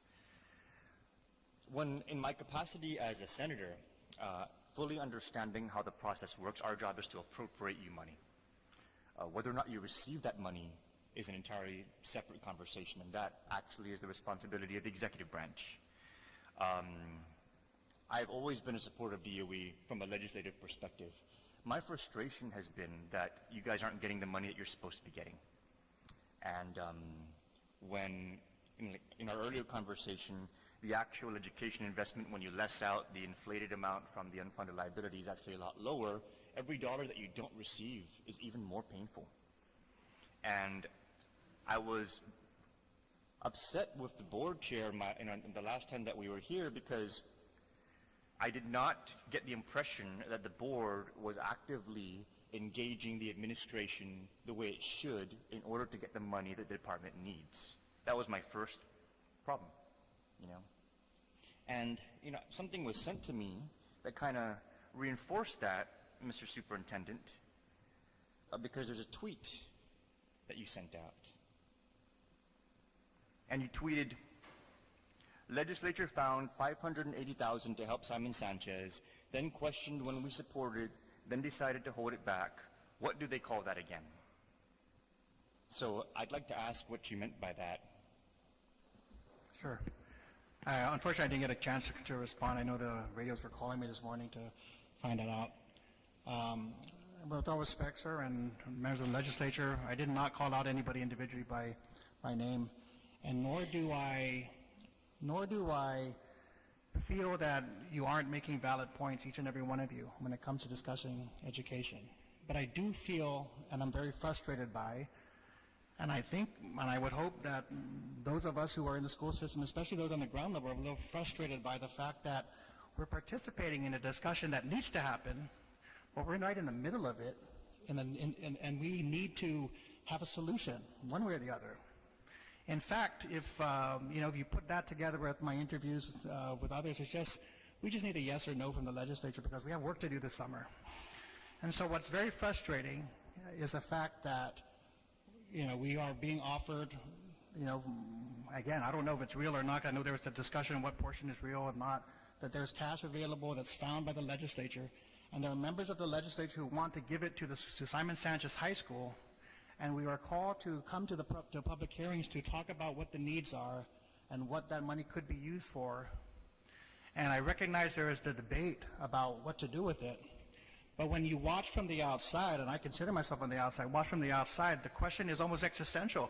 What are we doing here? Are we here to advocate for the needs of Simon Sanchez? Are we here to participate in this discussion between the executive and legislative branch about where the cash is and who has the cash and who's hiding the cash? Right after the hearing, Mr. Mendiola and Mr. Ada and some others went to Adaloop and said, what can we do? Can we get access to that cash? Our perspective is we want whatever is available to meet the needs that we've identified. But if it's not there, it's not there. I mean, just let us know. I think that's an issue overall, not just here in this discussion, but with the overall process of the budget. Again, you're appropriating, the executive branch is going to handle the cash disbursements. What matters is, are we going to have the resources we need for our school system? And to navigate between what's been appropriate and what's actually coming, it's important, but we're in the middle of flying this airplane, and we need to know where are we going to land. How are we going to have the fuel we need to land, and to land successfully? Because what we're hearing is, we've given you enough, we've approved enough gasoline, fuel for you to get to your destination, but you may not be getting it all. And we're saying we don't know who's responsible. We can work with both branches, but at the end of the day, if we don't have enough fuel, we're going to crash. So with Simon Sanchez High School, I've got Ms. Naya in here who's asking, what do we do? Do we plan for double session? Do we hold back and wait for funding? Maybe they'll pass a bill. And the frustration is basically this. We've been at 2 public hearings. We've provided information to our best estimates of what it would cost. We've identified strategies and options and alternatives to how we might address the needs of Simon Sanchez. We recognize the debate between long-term and short-term solutions, and we came forward and we said we need both. We need a short-term solution and a long-term solution. I want to have a new school, but I don't want the school to not have the ability to safely serve our students. If double session is the option, we'll go and we'll do double session, except my only hesitation there is that I'm not the one driving my one kid to an early session and another kid to the afternoon session, or trying to figure out how to deal with Okudu or a JFK situation. That's a parent, and I want to know what parents and students are going to think about that first before we say that's an easy solution. So I have respect for the fact that you're in the middle of this deliberation, but when I heard it was going to be delayed, I was very frustrated by the fact that every delay is going to affect what Senator Chalahi is saying. What's your timeline? What's your timeline for getting this done? Well, it's not going to get done today because there's a process by which the legislature, governor, and everybody has to kind of sign off, and then we can trigger our process. And so I have my guy developing the IFB and trying to get all this stuff ready, but he's asking, when's it going to happen? I'm saying, just hold back and let's go visit some other schools. And meanwhile, Simon Sanchez is saying, well, what are we going to do? So I beg your indulgence and your understanding about some of that frustration. Partly, I didn't give my opinion. I just put it out there. I want to see what people think. There are opportunities for people to kind of say, hey, it's a good idea. We want double session. We want to focus on a long-term solution, not a short-term. I'm open to that as well. But I think we all should be open to getting input from the public and then figure out how that will affect our decision. So I hope you didn't take it as a matter of disrespect to you personally, Senator. I didn't identify you or anybody, Mr. Speaker, or anybody here by name. I'm just a little bit frustrated with the process that we go through. And I know it's messy and it's, like you say, sausage making, but at some point I'm getting asked a question about what we're going to do with Simon Sanchez. I just need to know, are we going to fix it for the short term? Do I need to go, do double session? Can I find a way to figure out how to keep it, make the repairs, but, cordon off part of the campus? We'll do all of the things that we need to do to help our schools open safely and securely. We just need to know that this debate is concluded so we can know our answer and move on. So that's what I meant. I understand your frustration. I don't take these things personally. I get a lot of stuff. There's a lot of stuff said all the time. What bothered me was, and unless you can pull it up, have you ever tweeted about your frustration about not getting your money from the administration? I have not, and in fact... Let me just continue based on that answer. Well, let me just clarify? I have not tweeted, but I have sent letters to the governor in the past. Now, I wasn't able to do this at the end of FY16, unfortunately. But there have been times when we've sent letters to the past and we get it from both sides.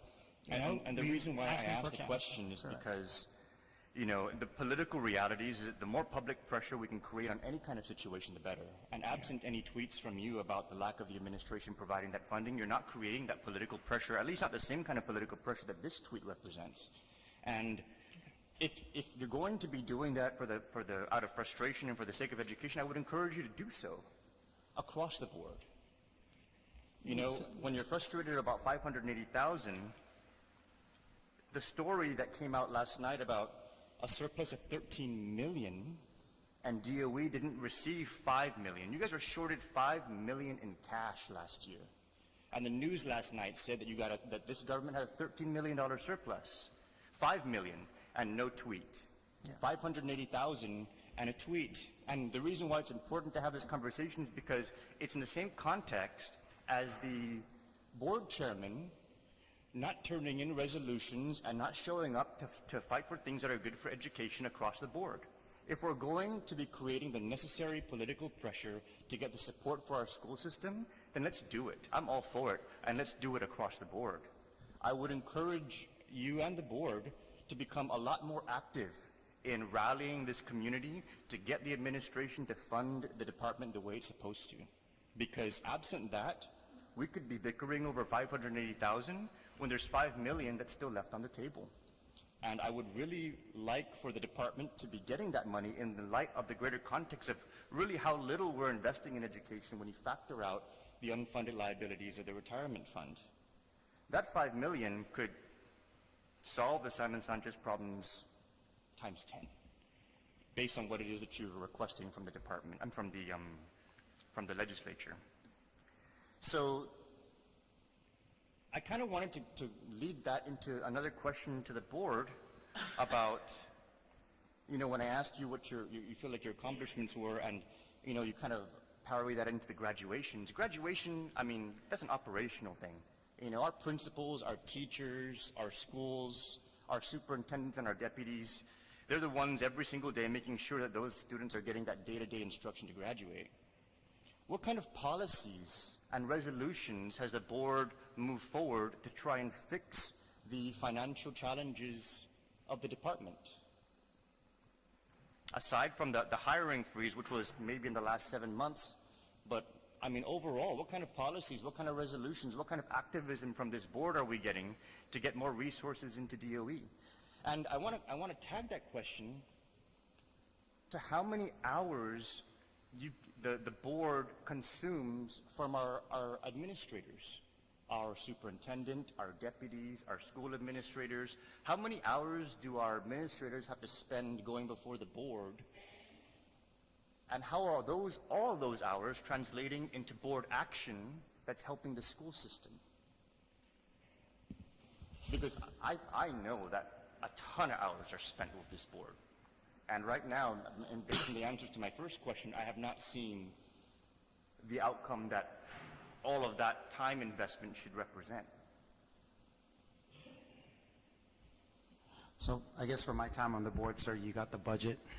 I inherited that budget. The process already started. I had to come in and basically acquaint myself with the processes within the Department of Education. To tell the truth, the department asked us to meet, at least my subcommittee, the Budget and Finance Committee, and it's upon their request as to meeting with them if there's any issues pertaining to the budget and finance of the department. So in terms of resolutions and things of that nature, I can say that we look at the budget. I met 5 times with these with the administration, the folks. They came before my committee. In addition to that, we've met with the senators. We had a town hall meeting here to address the budget. You know, there's just a tremendous amount of things that goes on within the department. There's a facilities committee, there's a curriculum committee, and these folks are elected as well. Some of these citizen volunteers. So it takes away from some of our things that we have obligations to as well. But when it comes to the department in terms of policy decisions, when I first came on board, Speaker Cruz asked me to push along the sexual harassment policy that was shelved for quite some time. We took a look at that. We went ahead and we approved it, submitted it down. In addition to that, there was the contract, the teacher union contract that was at a standstill for quite some time. To the credit of the two... Has there been a board resolution or any kind of board action to get the governor to sign it? Because he hasn't even signed it, and it's been a long time. I believe that's at the Attorney General's office, sir. The board union contract? Yes, sir. Have you guys asked the governor to pressure the Attorney General? Because he's obviously very quick to ask the Attorney General to act.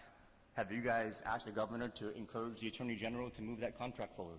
Well, we'll take the advisement, sir, and I'll definitely look into that. But I'm bringing these up and I'm asking these questions because I'm just concerned that things are getting too political already. You know, things are getting too political when it comes to what the board is going to say and what is going to be tweeted and where the finger is going to get pointed. And if we're going to be advocating for education, it cannot just be that the legislature is not doing something. It has to be that the leadership has to do something. I understand and that leadership also includes the administration. Yeah, we're in a political environment, and it's politically charged, of course, sir. And that also goes the same way for the legislature to advocate to the administration, at least for my part, since I've been on board. I've done it. As soon as I went to the governor's office to ask for support for Simon Sanchez, we continue that dialogue. They continue to ask us for information. I'll provide the same information that was provided to the legislature. And I understand the frustration of everybody. I mean, went to the campus twice, went to the town hall meeting, and I hear it from the parents. And these are the things that, you know, I take to heart. And if I can come in and assist and provide some clarity to the issue, I want to move it forward, Senator. And so I'm asking you as well, the senators, to please help us advocate. I mean, if we all come together and work together to solve the problems, and you asked a lot of pointed questions, and you've made a lot of valid points.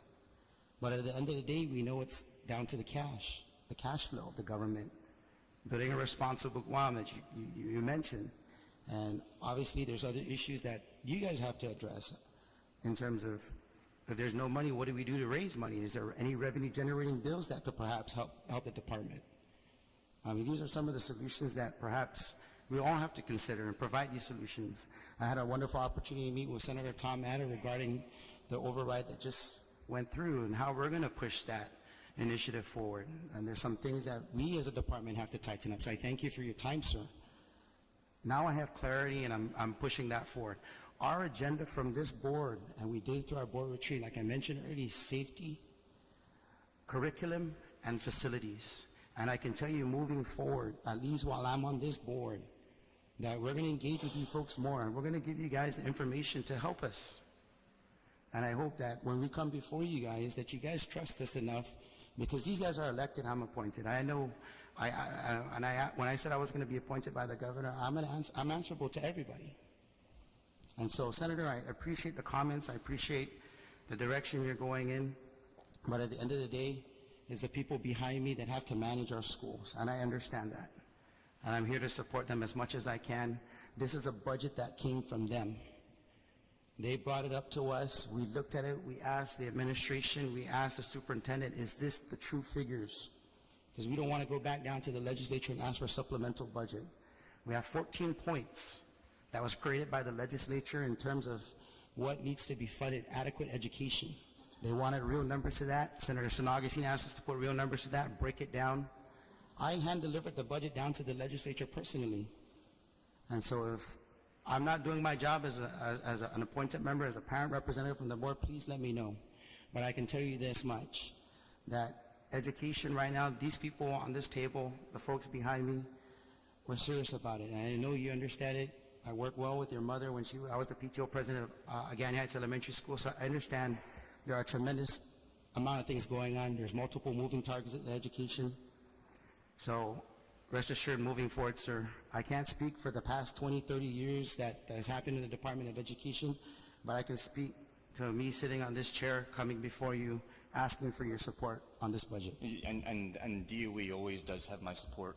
The reason why I'm having this conversation now is because I'm observing that the problems of the department are being magnified to a 10th degree with respect to this body, and are being not being publicly and aggressively addressed with respect to the administration. And if we're going to help education, we need to advocate for education across the board, and that's what I wanted to make this conversation be about.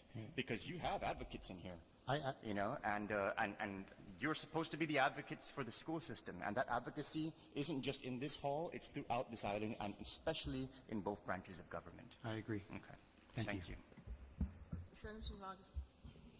Senator Nicholas, in all due respect to your title, let me make it very clear, okay?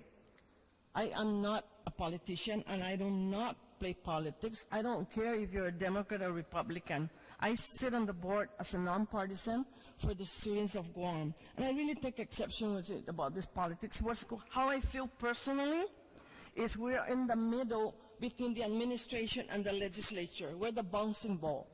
But, you know, it's not fair. I didn't come down here today to hear that. I just want to let all of you know my feeling. Not as a board member, but also as a private citizen. I have spent so many years in the Department of Education. I helped your father when he was the principal of JFK. I helped your mother. So, you know, for us, we can do just so much. This budget of FY18 says administrators spend so much time. I wasn't on the Finance and Budget Committee last year. And I remind you that we know very little, three of us know very little of what's going on. And I was even bothered when I see the schedules. The principal has to be there. Principals have to be there by 8, have to be there by 9. It bothers me because it takes them away from their school. The budget that came from the school was through the administration, the parents, the teachers, and even students were involved. And it bothered me. And I know I hear where you're coming from, because yes, they were called almost every other week to be there. I would think that once it was presented, that they don't have to continue to come before the budget committee of the board to justify. When we came in, and that's not under my leadership and Mr. Ada, and what Mr. Ada says, he says that for himself, not on my behalf, doing whatever he said here. But we took over, and we only work with the management team so that they don't have to bring back their principals again to justify to the new finance committee of the board. They've done their time. And I really feel when they have to be called down, because they leave their school, especially if they don't have an assistant principal and something happens there. But I, for one, on the board, will not take any political side. I understand the last finance committee of the board met or went to Adelope or met with DOA to to ask where is our allotment. So I just want to make it clear that, Senator Nicholas, I respect your position, but I feel I've done a lot. I've done a lot. If you think that because we did not did a resolution for the bill that you provided, that came very last minute. And when we do a resolution, we have to do it during a board meeting so that we get the 5 votes that's needed to vote, because we don't act individually, we act collectively. So I just want to make that sure, clear to you. I have no use for arms with you, but I just don't want, I would never take a position. And right after the public hearing here, I personally asked Mark Mendiola, even Mr. Ada, please go to Adelope and ask them, where is the fund, that money that Speaker is asking, did we get it? And Mr. Mendiola even told me, I didn't even need lunch. I went straight there. So he gave us an update of what's going on. Because for me, he's the finance chair. Yes, he's appointed by the governor. He represents everybody, not only the governor, but he is the finance chair, and he keep us updated. But I just want to make it very clear to all of you. I don't have any party. A lot of you are Democrat, Republican. Some of you got my vote. Some of you maybe didn't. I don't recall, but I do not. And politics has no business in the Department of Education. So please, how I feel, and I share with Mr. Mendiola, it's like we're in the middle now. So we're, the bouncing back. Please work that with the administration, but not for the Department of Education, or not for us. But as a board member, we take our job very seriously. We take our job seriously. Up to midnight, I get parents, I get students, I get teachers telling me these things. I refer to Mr. Fernandez. This is operational. And I just say, I'll do my best. I'll do my best. I went to Jackie San Miguel Awards Day. I was approached by parents asking me about this. I said, let me text Mr. Fernandez. That's operational. I just want to let you know, please, just help us. But don't ever think that if anyone on the board is being, it's all politics, not Maria Atali Gutierrez. Thank you. Thank you very much. Senator Tom. Well, I know where you're coming from. Thank you very much for your candidness. And I want to thank, John and the other board members for the work that you do, and to the teachers and the principals. I'll tell you right now, and I'm not, trying to patronize anybody, but I think the job that you do is probably the hardest job, other than the guy who gets deployed out to the front lines. So I do respect and appreciate the work that you do. I just have right now one point that I really want to emphasize, and I thank you, Mr. Mendiola, for taking the time yesterday to sit down with me so that we can go over the implications of Bill 58 and to understand really what Bill 58 was trying to do. And in a nutshell, what Bill 58 does is, I really think it can break this deadlock of, protests and whatnot. And I don't believe it's the procurement system. It's the people who are working the solicitation that's trying to game it that then invites a protest. And if anybody takes the time to read the last protest, it was very clear. It had nothing to do with the procurement system. It was simply because somebody tried to game it, and a smart lawyer looked at it and certainly protested it. Now, we'll find out the results of that protest sometime today when the OPA releases her findings. But I just want to implore you, the board, the senior management, to take a look and become familiar with Bill 58, because in Bill 58, it in an indirect way mandates that the solicitation for the Simon Sanchez High School will be through the invitation for bid. And because then you can get competitive pricing as opposed to the pricing from one bidder, it is my belief that we're going to be able to get Simon Sanchez built in as economical as possible and have funds available to address the other schools. But it's important that you get behind that and with the conviction that we're going to make it work if it is going to work. Now, in the 33rd Legislature, I introduced a similar bill to Bill 58.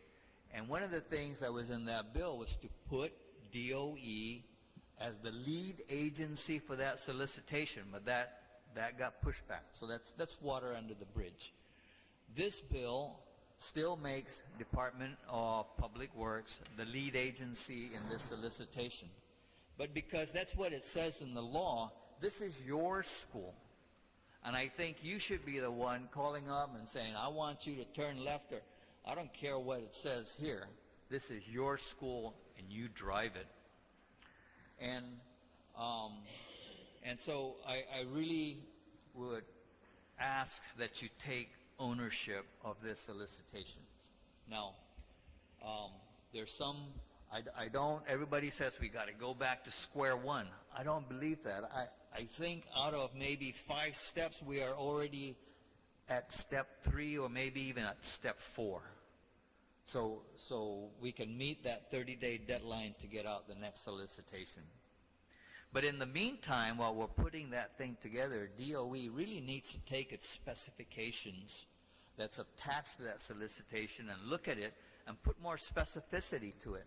To put in the specifications that you want 5 computer laboratories and leave it at that doesn't tell you anything. Doesn't tell me whether you want a computer lab with 10 workstations or just 5. You know, that's going to determine the size. So you really need to go back and take a look at that. And I spent enough time. I hope, Mr. Mendiola, that you'll sit down with the rest of the board members and the superintendent and sit down and pass that on. The mechanics of Bill 58 is not my invention. It's clearly outlined in GCA. It is in the rules and regulations. It's been done before. And so we can do it, and we can do it at competitive pricing. So I ask you to get behind that, and I'm still very confident and optimistic that we can get Simon Sanchez out of the starting gate, well before the end of the year. Okay, thank you very much. May I speak to that? Thank you, Senator, for that the time that we took to meet regarding the bill. Immediately after we're done, I actually met with the superintendent and the finance, my chairperson, vice chair, and I basically laid it out for them. I said, these are some of the highlights or the points that you made. We do have a facilities committee, and definitely we're going to work together along with the budget and finance committee. And I think it's going to require the board to take an active role in pushing this forward, since it's another agency that we're going to be dealing with, and not just the superintendent, but coming from the board as well. So you have my commitment on that, sir, and we will definitely move so that we can answer to the call of the folks up at our GDOE community. Jesus Masi. And if I may, sir, thank you. I mean, what I've said, and I know I was asked about this yesterday, and I don't know if anyone included it, but I just said that, I did say we did go back to the starting point, but only from a procurement standpoint. I do know that a lot of work has been done in preparation for this point, and the reason why the specifications are not as detailed as they will need to be under this process is because we had constructed them under this previous RFP where a lot would be negotiated and so forth. That was the understanding. So you do have our commitment. The legislature has spoken, and what I said is that we're going to go forward and we're going to do what we need to do on behalf of Simon Sanchez High School to make it happen. That's who we work for, and that's who we report to. And if that's the desire of the legislature, that's what we're going to do. So I've already contacted DPW to see that we need to start getting this moving. And and probably everybody's waiting to see what the results are as well from the OPA today, if that still is comes out. But the commitment is to get Simon Sanchez High School, get them a new high school, and get that done as soon as possible. So we'll work with that. We'll work to do that. Thank you. Thank you, Senator Ada. Because Mr. Mendiola briefed us yesterday, just before we went to the graduation, and I understand where you're coming from. And honestly, I was up on the balcony during the debate, and I was counting with my finger as the votes were called. Just to that, because I do support that override. I just want to let you all know publicly that I did. I was sitting there and I was counting with my fingers, and totaling, they got it. So thank you for that. And with Mr. Mendiola's explanation, it's very clear. And like Mr. Fernandez said, we'll move forward. Thank you. Thank you. Senator Morrison. Thank you, Mr. Chairman, and thank you all for your presentation. I just want to go back. I know the last discussion of the budget hearing, we talked about a little bit about the Evergreen Solutions audit report, and it was the highlight of 2008. I'm in a discussion of DOE going out and contracting this firm to basically make the necessary recommendations for, I believe, curriculum and the management of DOE. But what was outlined there, and I understand, it takes time, and we look at the audit and the recommendation, it's not going to happen overnight, but certainly it's already almost 10 years since that audit was put in place. And one of the statements that was made that if certain recommendations were followed within 5 years, the department could amount to save over $159 million. 5 years. So the question I have is, you're looking at the Evergreen. I'm not sure how much you refer to the audit, but I'm bringing it up because we spent a lot of money on that audit. And certainly it's something that we have to refer to if some of the recommendations have been followed, but I want to know what other recommendations have been followed, and have we realized the savings as a result of the findings?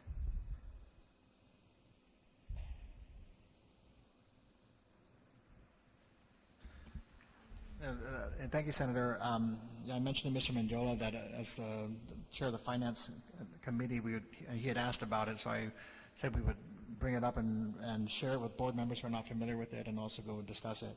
We have been tracking improvements that we've been making in the department and just kind of cross-checking them against the Evergreen. I've not recently updated that because, as you said, it was a dated report, and I think one of the challenges is it never was officially accepted or adopted by the board, but we have been using it in part as a guide, especially on the financial management side of the House. I know there were some recommendations that were not necessarily agreed to, or at least there was some discussion by the board that would have had an impact on saving some of them with regard to the number of staffing, the staffing levels at, throughout the schools, or the management level staffing levels at the schools, like I think assistant principals, school aides, those types of things, which I don't believe the department was in support of at the time. So I wasn't here at the time, but I know that we did crosswalk it, at least on the operational side for the financial part of it, and we can try to update that. We'll share it with the board. Mr. Mendiola said he wants to hold a session on that, and then we'll be happy to have that discussion with anyone who wants to on the legislative side. I appreciate that. I know it was a long time ago, but certainly we spent a lot of money on this, and I hope that I'm not saying we're going to have to follow every recommendation there, but some have been followed. I want to know if there's others going to be followed, and how this body can help. With the limited gaming fund, since the creation of the limited gaming fund in 2013, how much has the department received, and of that amount, what was it used for? What projects was it used for? So some of the projects that we used it for included the flooring at the Rios gym, and some work on the locker rooms. And then we're using about $230,000 for the JFK track. How much we received? Let me double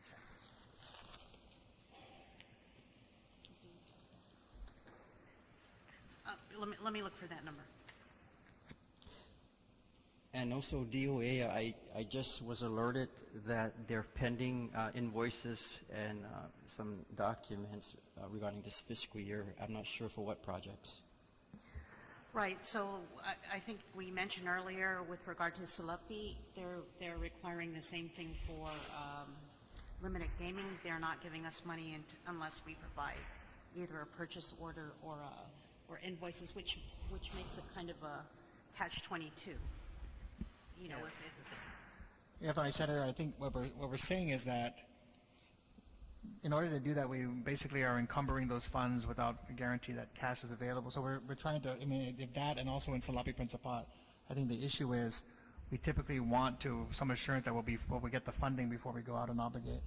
But we're now kind of in a back and forth with DOA to try to resolve that. So it's made it difficult for us to put ourselves out there with regard to commitments. We need to find out what's going on. There's 3 entities that receives this funding, and DOE gets 33% of the limiting fund, and DPR and the Mayor's Council. But for some reason, there's an inconsistency. DPR is doing a fine job of spending all their money annually, and the mayors are getting their portion, but obviously they're portioning it out within the 19 mayors.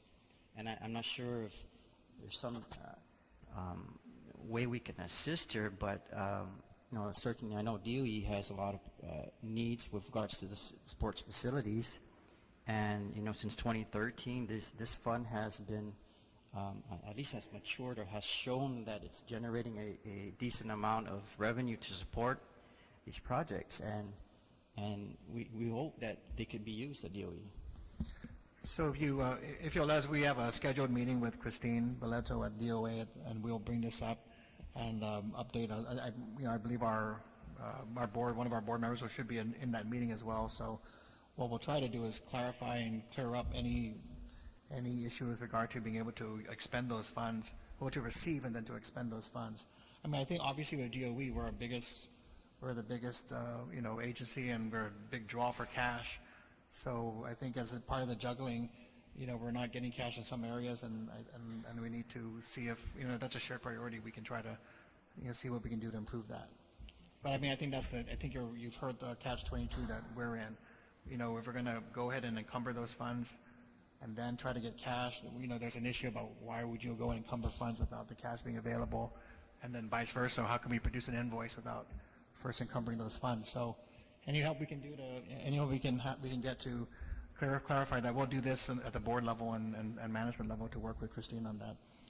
Thank you, Superintendent. I do appreciate the department providing the assessment report, so at least we could track to here. I know we appropriate that through the budget, and we certainly want to know it's working, and if we need to fine-tune the existing mandate to make it work better, we need to know. But we're just looking at the 3 entities and why one entity is moving far greater than the others, and if we could, the whole goal of this is to get a lot of these facilities up to par. It generates a good amount. We want to do other things with it to fast track these reports that are being provided by DOE, and we're working closely with GDOE and searching DOA, BVMR, and what other ways we can use this gaming fund to fast track these projects. So I thank you for providing that assessment, but I would like to see those projects on the assessment report,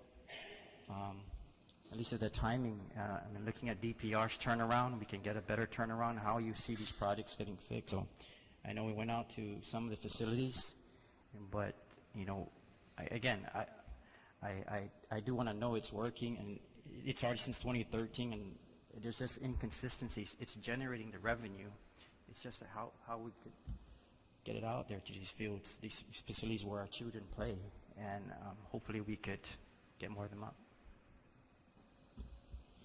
Senator, you got my commitment that I'll make sure this is on our agenda, and we'll address that issue, and we'll provide an official response as to how we can improve the process. Thank you, sir.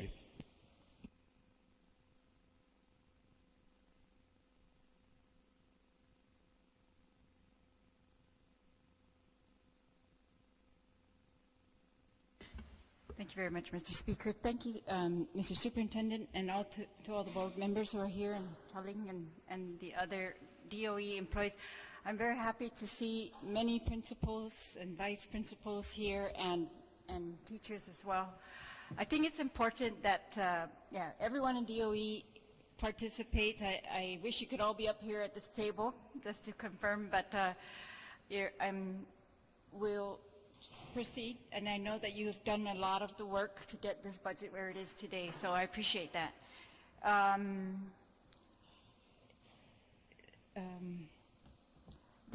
So the budget that is being requested for FY18 is 40% more than was authorized in FY17. As the speaker pointed out earlier, it's a $93 million more.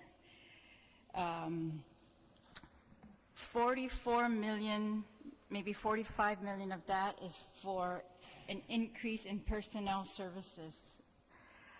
12 million more in contractual services, 3 million more in supplies, 21 million more in equipment, 2 million more in miscellaneous, looks like for merit bonuses for FY14 and FY15, and the First Generation Trust Fund. I'm going to ask another question about that later.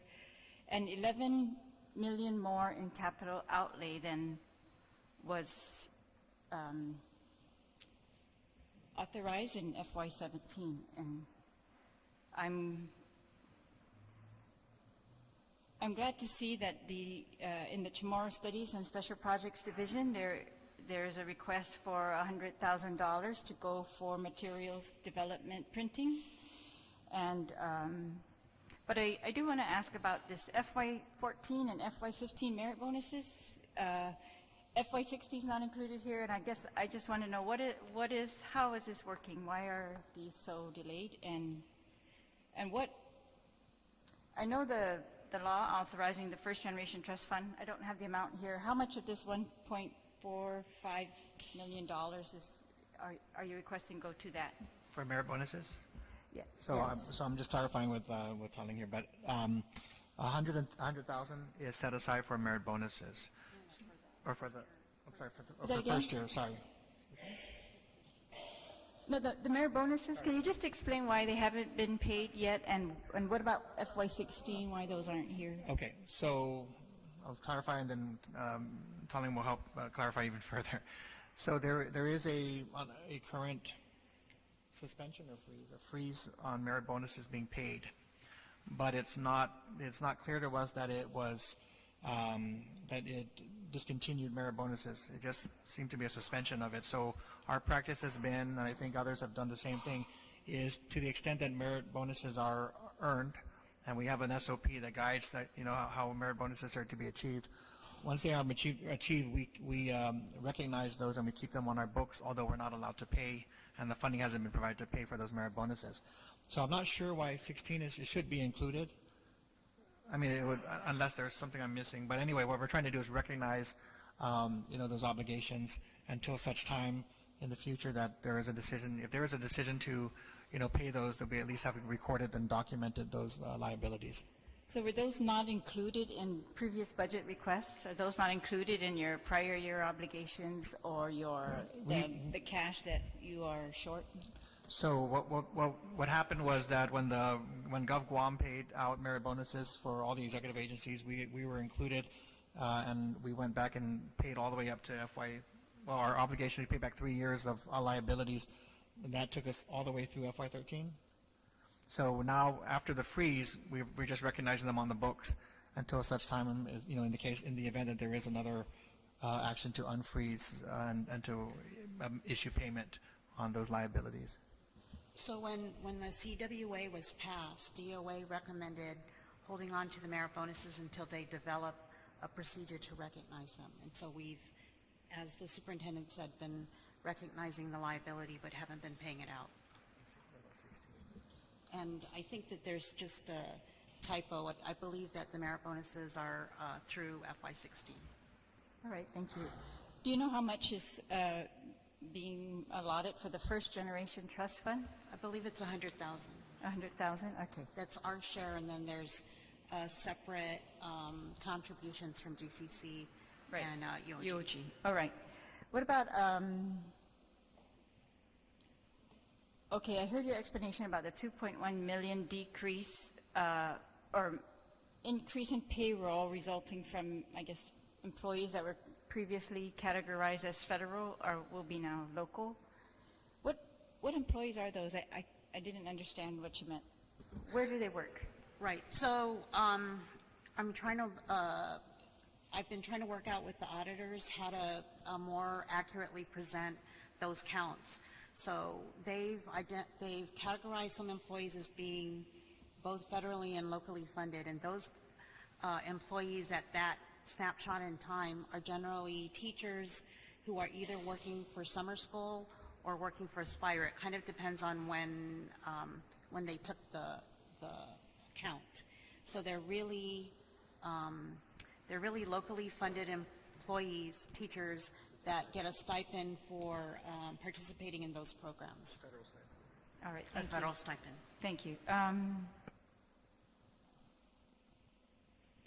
I noticed in the budget, I guess maybe my colleagues are very familiar with this, but yeah, seeing it again, it's, so for capital lease agreements for the new schools, we are paying just in 1 year, in FY16, for JFK, $65.7 million, for Ukudu, $65.4 million, for in Teason High School and the GDOE Teason properties, $60.2 million. And I think lease payments for the GDOE office building is 71 million. No, so that payment will go up to 71 million in FY17, or it did. It must have already. Yeah. So FY18. Oh, sorry. I was just looking at the lease payments for the new high schools, how much we pay every year, and I'm just noting it. Pardon? I'm sorry, is that in our audit that you're looking at? Or? Yes. Okay. Yes. All right, and there was a lot of talk about the third-party fiduciary agreement and that it was under, you were going to procure that before October. Is there any chance that that would be reduced? We're working on that, so we're working on it. We're right there in the negotiation phase.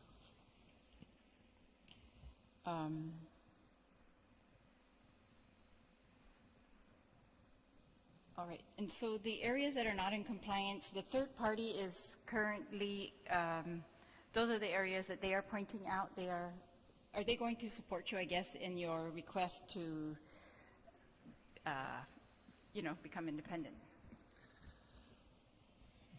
So, well, we hope so. We've been working on what transition would look like, and so what I expect the next phase of this relationship to be is really getting in a detailed transition of services plan to, in a couple of areas, like I've mentioned before. So I don't know. I mean, I know that you're coming into this position, but as an attorney, I think you would benefit from, and I don't know if we've provided it before, but there are some guiding documents that we are going to review as well on the legal side that are relevant to all of this. Number one, it's the special conditions letters, and those are updated every July. And so those are those get issued by the department, and those are the obligations that bind us in order to receive federal funds. So, and in that states what those requirements are from both a third party, includes the condition that we have to have a third party fiduciary agent and what those roles are. So there's that. As part of it, it's also required that we have a comprehensive corrective action plan. That was a document approved by USDOE, and that was attached in some of our submissions. So those are the two documents that we believe are instrumental and critical towards moving forward. And then in addition to that, we have a contractual relationship with a third-party fiduciary in which we address their role. Now, our discussion has been the primary focus that they have is to fulfill the fiduciary responsibility that USDOE has put forward. And we've been working with them to also get their assistance in terms of capacity building, which is ensuring that we have the ability to start doing these functions in a sound way on our own, meeting our own standards, and consistent with the corrective action plan. And now we need to think through, if USDOE said go, what is that transition of services that would take place upon that, that approval? Meaning that that's the more of a logistical, what's that handoff?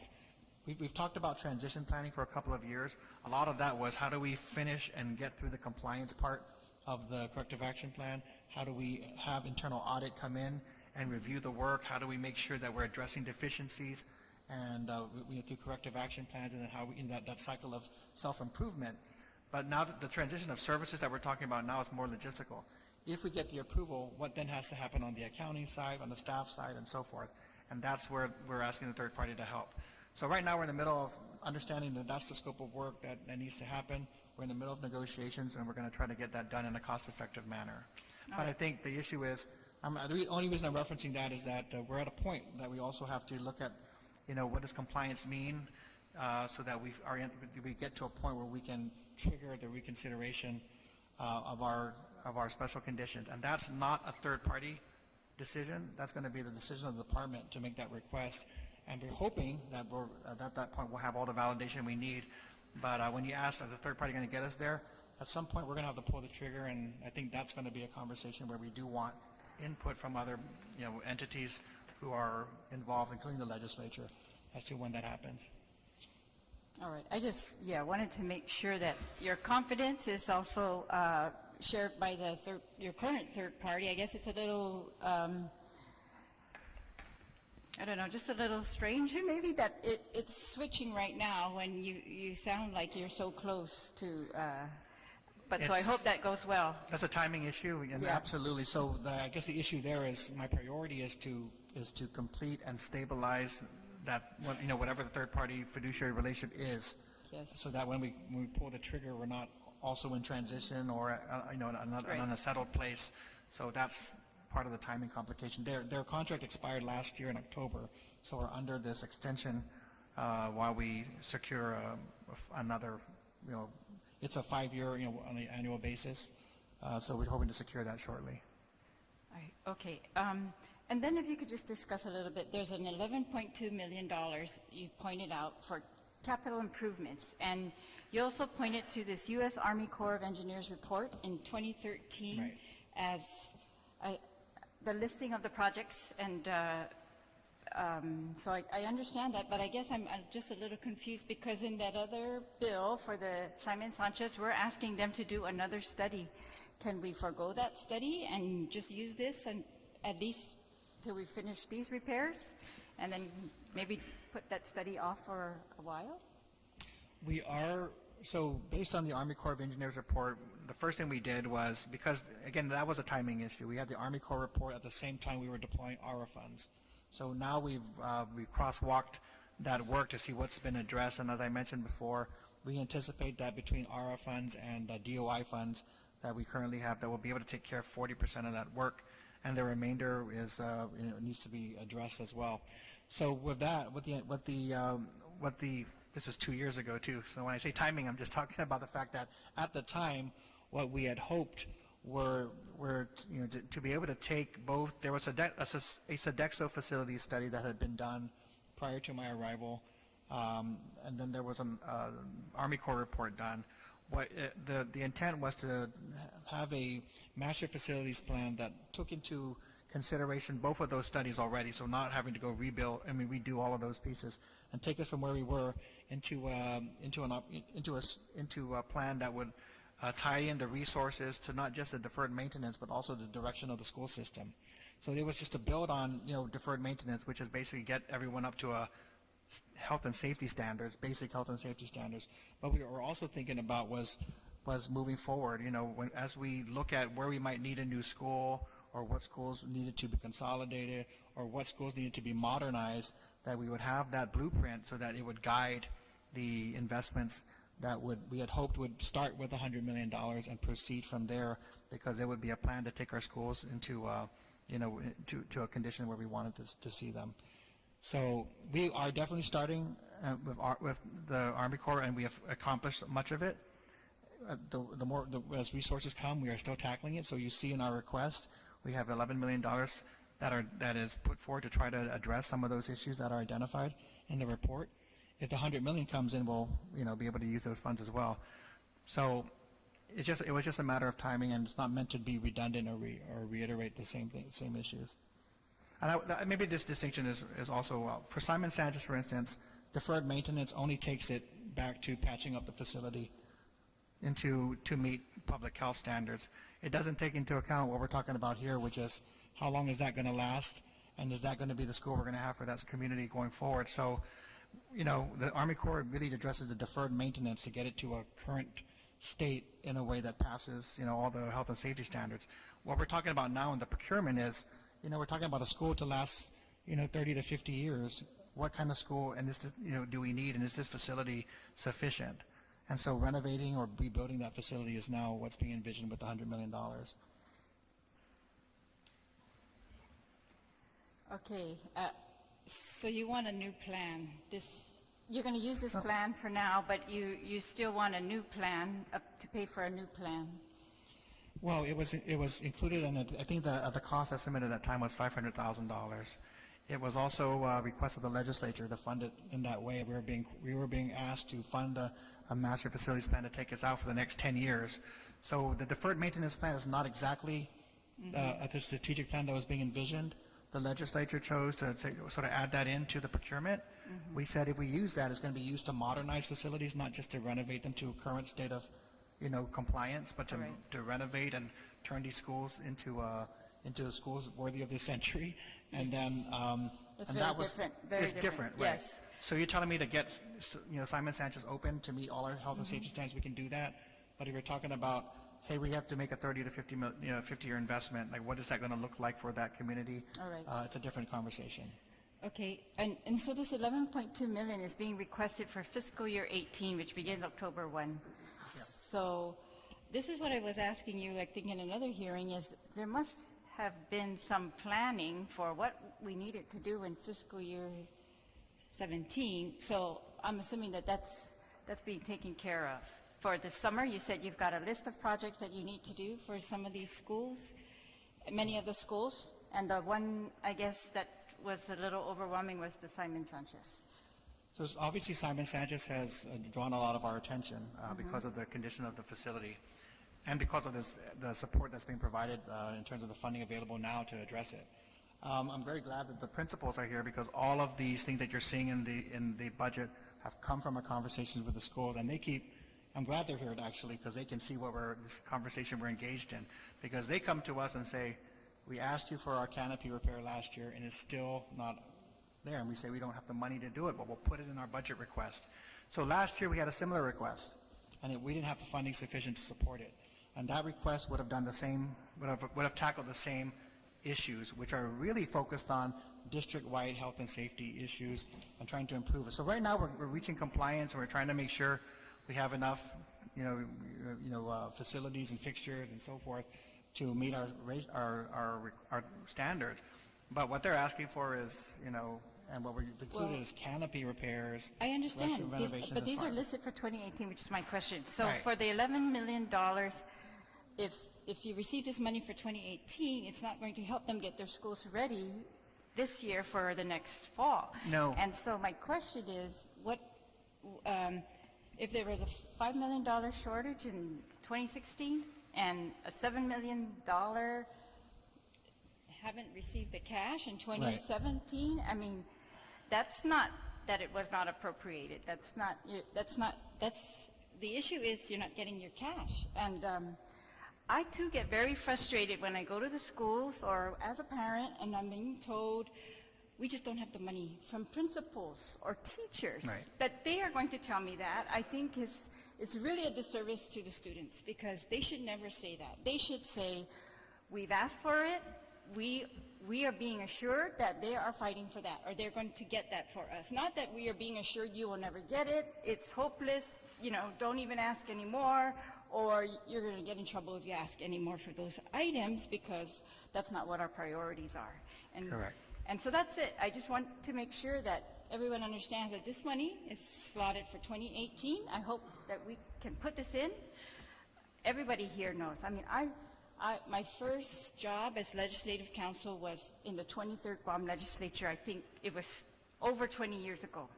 And the biggest kind of mind-blowing experience I had during that time was budget, when they started to talk about DOE.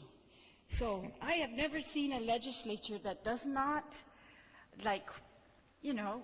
have a contentious budget process over DOE, because DOE it's so big, and it's the money required. I don't think anybody disputes that they need what they request. That is not the dispute at all, or that we discredit anybody's assertions of those. It's really just when we and I still believe it's absolutely your job, and you're right, and we are counting on you all to assert that you need what you need.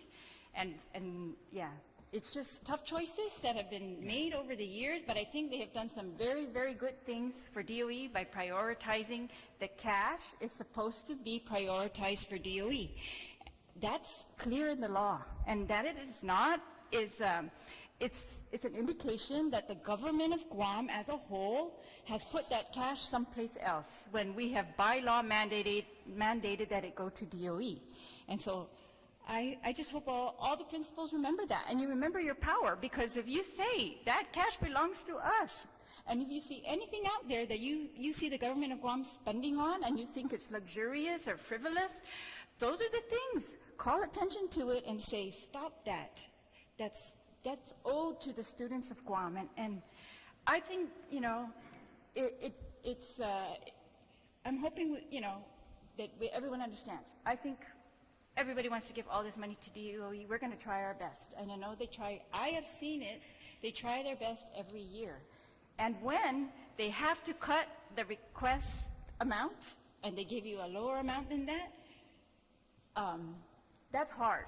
But it is, yes, I see your position, and I'm equally frustrated with you, but when they cut the cash that's been appropriated, that's unlivable, really, because, those were very much budgeted for operations, for improvements to the schools, and we just can't put those off. So I think, I just hope we all can focus. Let's get the cash. That's number one, because that's what you are planning on. You've laid out your year based on that cash, and we need to make sure you get that cash. And I agree, if there's a surplus in the government, why did it not go to DOE? It's very simple in my mind. Maybe, it's too simple, or I'm not experienced like the rest of them, but it's very simple. If the money was appropriated to DOE and we had enough cash, why did it not get there? It just means it was spent someplace else, and who decided that, and why did they decide that, and who is allowing that? And I don't want to allow that. So I'm totally with you to help you get your cash for 2017, for 2016, if that's still possible. But for 2018, yes, we're going to do our best. But I thank the principals for bearing with the government of Guam all these years for really that ridiculous situation, right? That even the cash that is appropriate doesn't get there. So thank you. I hope and I think and I hope we're all, basically talking on the same side of the issue, which is at the end of the day, we need to see our schools being served for our parents, our students, our teachers, administrators. Just from our standpoint, what we do watch, we watch everybody's role, and I think what you've made your point. We have a board here who says, look, we recognize that we're going to go, to the front office and have the same conversation that you guys mentioned, but also we're here at the legislature because we have to go everywhere where we can, secure the resources. And in this process, we watch that appropriation level, and the next stage is we watch that allotment level, and now it's the cash, and everybody, all along the way, we're pushing to try to figure out how to resolve the issues because we're getting a request from the schools. So I guess I'm just thankful for the administrators being here because, when I came on board, it was this exercise that was very difficult to kind of get through, where we say we have another budget call, come in and present your requests. And you would see that some of these requests had not changed, And if you ask some of them, maybe 8 to 10 years of the same requests that hadn't been filled. Yes. And so we recognize, and that's the issue of scarcity, but it's also the issue of how do we move forward from that. And so I recognize it's all a part of it, appropriations, allotments, cash, and our effort is to try to get it to our schools. Thank you. Just a couple of details, but the textbook adoption schedule, do you think that might be revised before the budget's finished? Yes. All right, that would be great. Deputy Okay. Sanchez is Thank you, will Mr. take the lead Sanchez. on the. And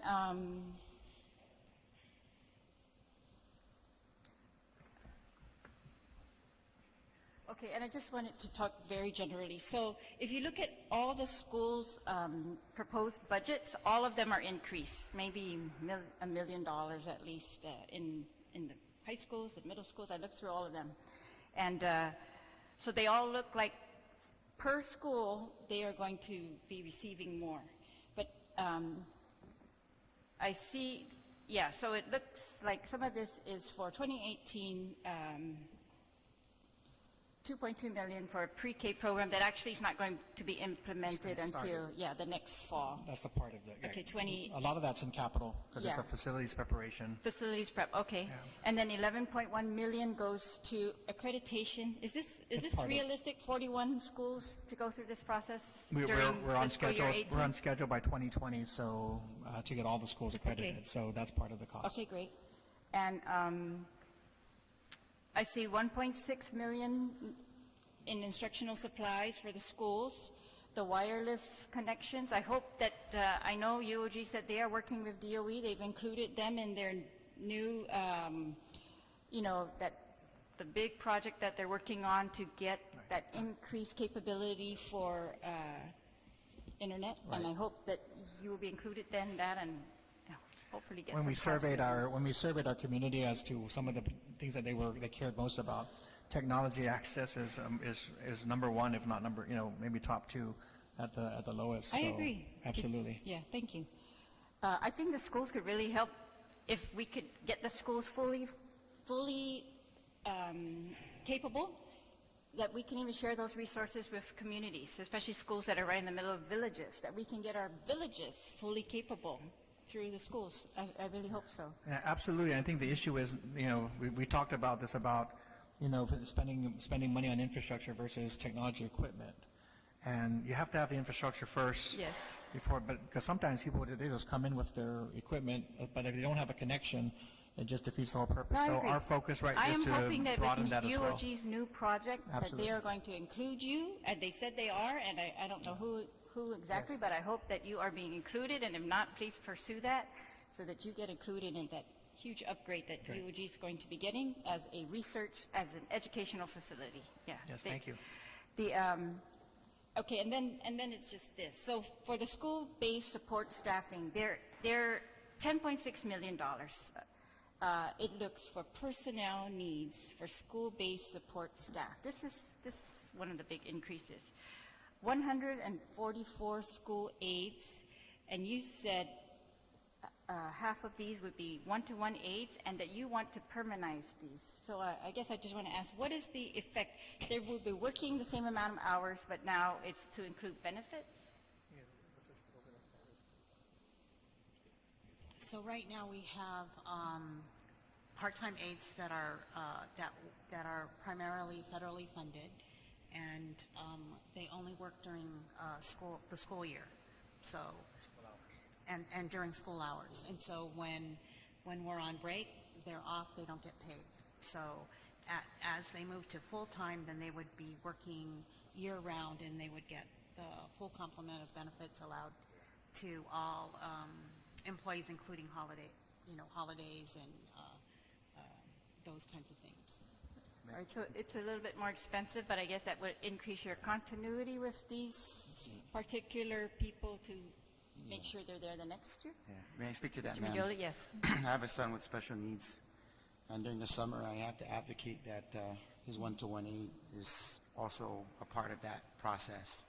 And that's one of the reasons why, if you look at the 140, 80 of them would be full-time aides at the school. Some of the schools, as Ms. Gutierrez mentioned, don't have large number of school aides, and a large school No, I know population. the schools need So- aides, yes. Yeah, and so, but the point I'm trying to make is with the one-to-one aides, as they shift off from the federal side into the local side, this is going to allow the schools that need that additional support for the one-to-one aides. The one-to-one aide calls in sick.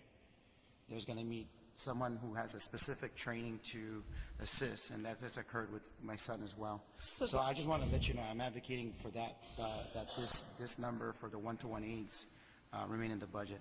Is the government of Guam then taking over this federal responsibility?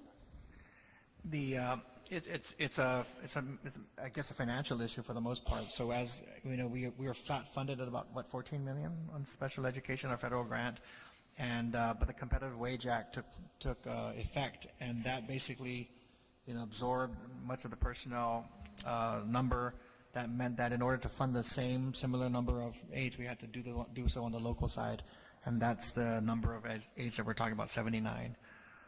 So it becomes our responsibility, and it becomes what I'm told is that it'll be represented as our maintenance of effort, and because of that, we would then be prevented from reducing that level of funding as part of that, receiving the SPED grant. Is that correct? Yeah.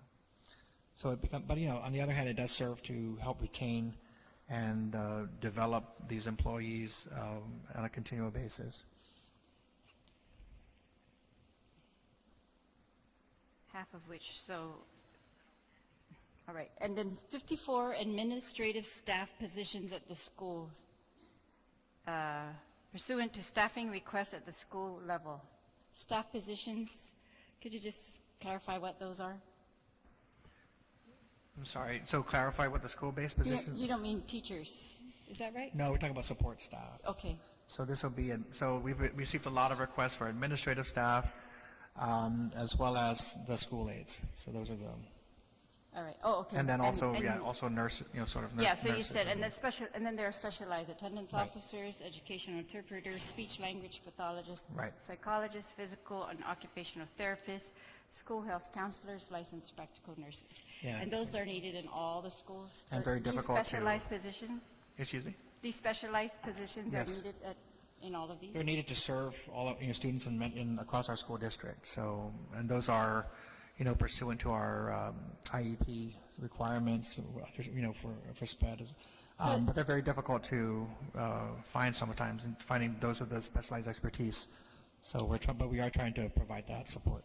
But this is an increase from last year. So has this need increased since last year? We're short already. So I don't even have any. So with regard to the nurses and the LPNs, that's based on enrollment, and so we have not been able to staff up LPNs based on our funding. And then with regard to the allied health, some of that has to do with the 504. If there's a child that doesn't qualify for SPED but has a need, then we're required to provide help to that child. And so you predicted this increase for next year? Okay. All right. So I hope that these are the support staff that the schools feel will really help them. That's what's being requested, and the curriculum, the accreditation, and sports funding, and school supplies, 1.6 million, the instructional supplies. That these are the things that really will. That you will feel it at your school that if this goes through that more capable and able to do what you're supposed to do. And I thank you all for being part of our education system. I know it's really difficult sometimes. I have several family members in education, and they always joke that maybe they should start looking at another career, and I really feel really bad when they say that, and I just hope we can make it better for all of you. So please hang in there.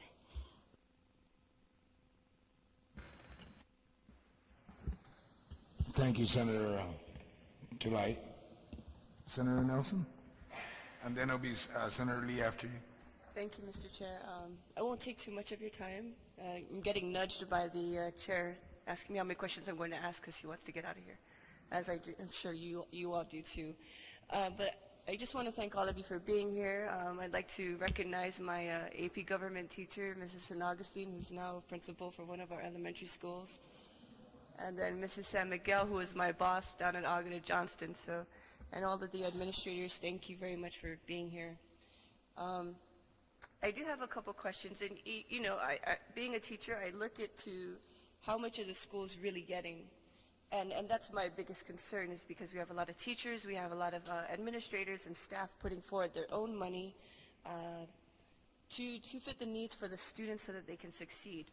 And so in the supplies you listed, if you could just, you know, basically define what you mean by supplies.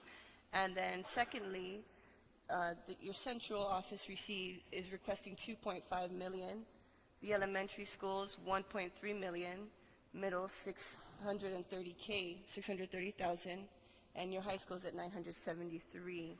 So if you could just define supplies, and I'm curious, with that definition, maybe you'll explain why central operations is receiving, or central office is receiving a significantly more amount than the other 3 levels of schools, your elementary, middle, and high school.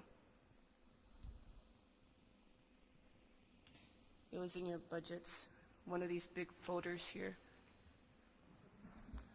So, when did you answer that one? It's in the formula. Hold on a second. Asking for the number. I don't remember. Sorry, I don't remember the volume. No, there's just a lot of paper. Yes.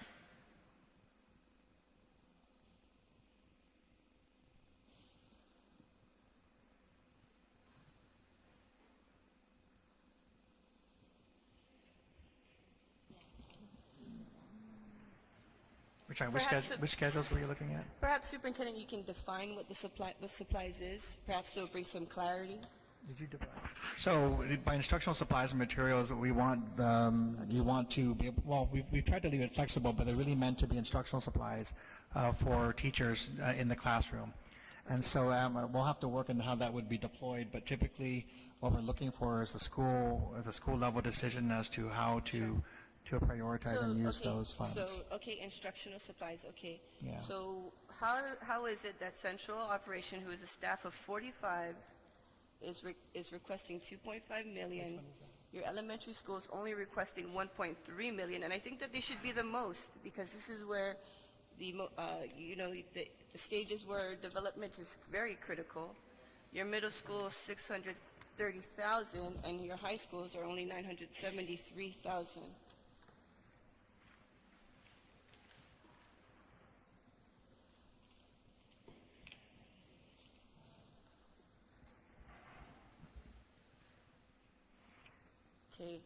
Okay. The only issue, I think are you talking about the 2.4 for supplies? That's what I'm just trying to make sure I'm talking about the same. It's okay, but I would hope that you can relook this with the administrators, please.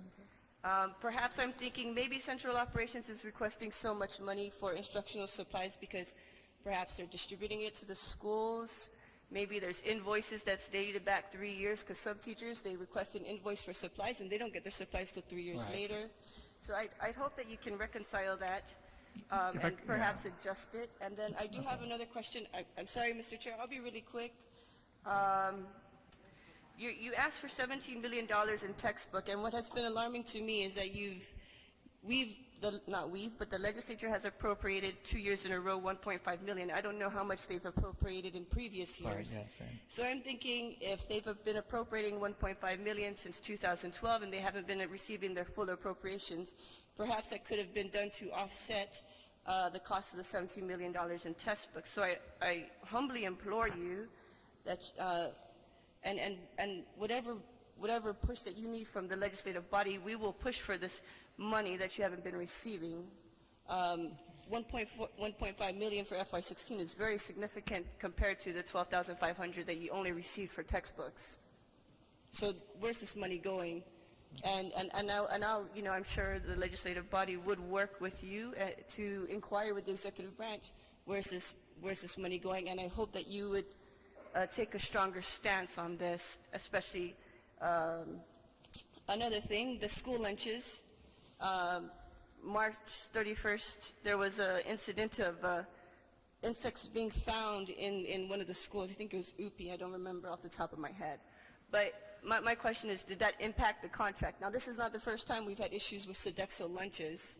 And you look at their menus, and their menus are very deplorable compared to what other countries give their students.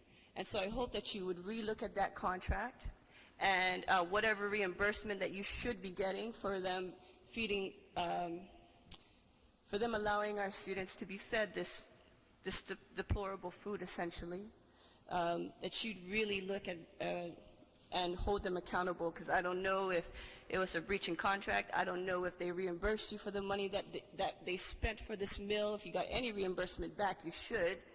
I'd even think that you would reconsider hiring a new contractor to provide better meals for our students. And being a teacher, I see this food that they eat, and sometimes the students come to class hungry because they will not eat that food. And you know, I mean, and sometimes some of them are not even, some of them are struggling at home. Their parents are struggling financially at home. And for a student to refuse a free meal, no matter what it may be, says a lot about our school lunches. Okay, I think that's it. The contractual services, I had a lot of concern with Southern High School. I used to teach there too. But I got some of the teachers calling me up about their air conditioning. Now, you have contractual services for $383,000. I read somewhere in an article that $500,000 was being allocated to fix an air conditioning in their fine arts building, but there's also an air conditioning down in their gym. Right. Did you include any of these issues in Southern High? Did you budget for this, to fix this air conditioning system within your budget? So, just on the first, if I could go back one step, which is the supplies you see requested by central office, about 1.9 of it is facilities and maintenance meant to serve the school maintenance needs. So 1.9 of what was requested for central is being captured in facilities. So those supplies. So it's not for supplies, it's for instructional Well, supplies. the one that was for. It's for maintenance, not instructional. It's captured. Well, I mean, instructional supplies are captured when I thought you meant about the 1.6 for the teachers. That would be captured as instructional supplies and materials. Okay. There are also supplies requested by central, including facilities for their needs. Okay, so just so you're clear on that. So either I misread the budget, or perhaps it should be a little bit more detailed. It's all captured under supplies generally, so, but it's very generalized. Right.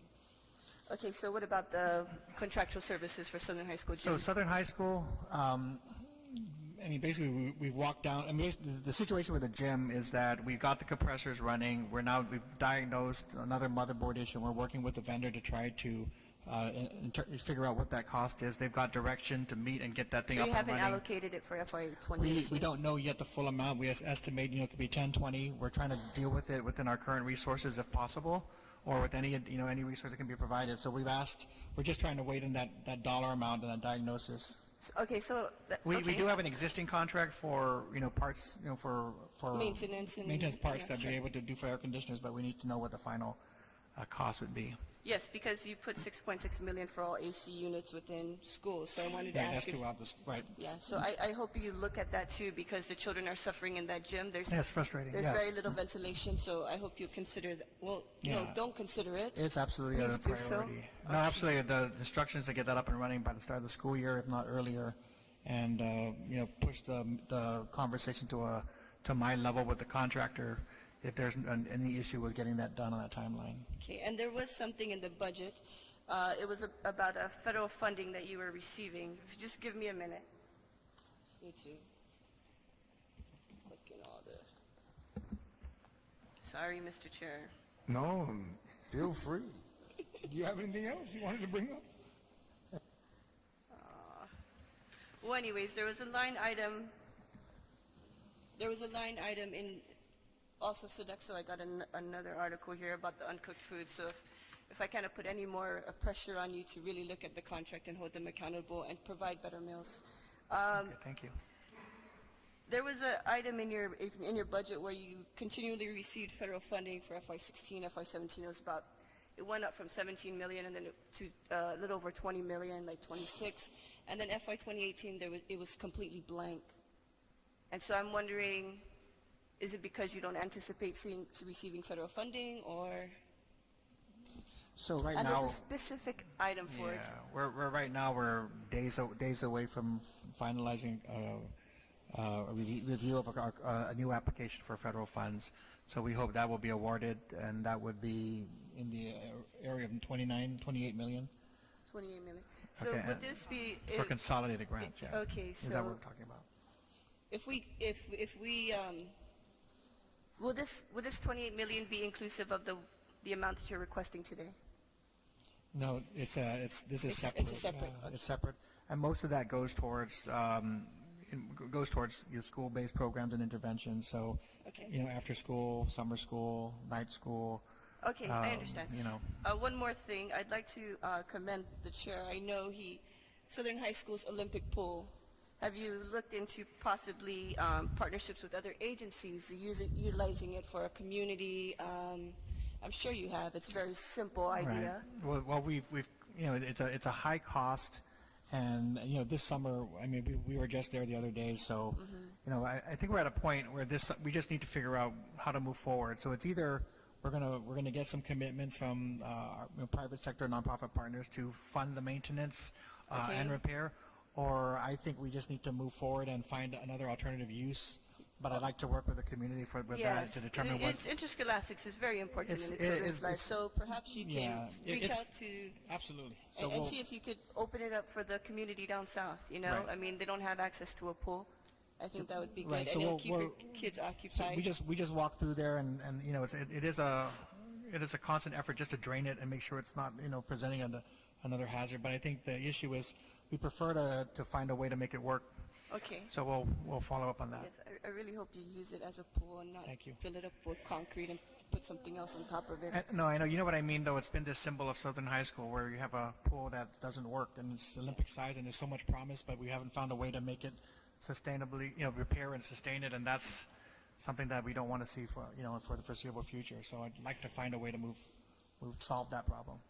Okay, those are the big things. There's a lot of other concerns that I have, but I'll send you an email with your board. I haven't received, I've looked back with the board, and I haven't seen any, not seen any, but I'm hoping that you would relook at the nursing pattern. I believe historically there was something done within DOE historically that required one nurse for the entire DOE, and then you had roving nurses, and they also worked at public health.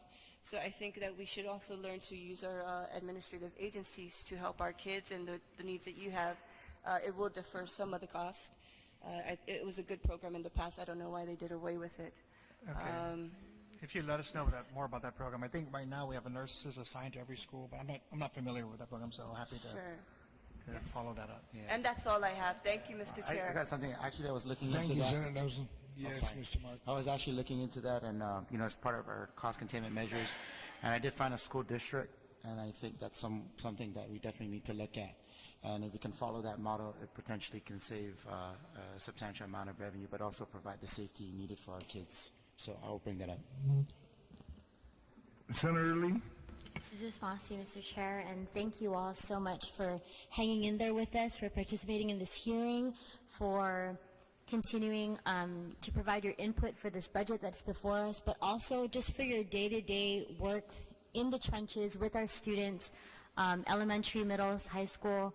We really appreciate all of you and the teachers that you're here to represent and the stakeholders that you're here to represent. So thank you so much for all of that. I have a question about personnel. So we are seeing that there's a nearly $100 million increase from the request from last year, and personnel represents about $45 million of that cost. And then you've also alluded to the $4.3 million that's not included for collective bargaining agreement.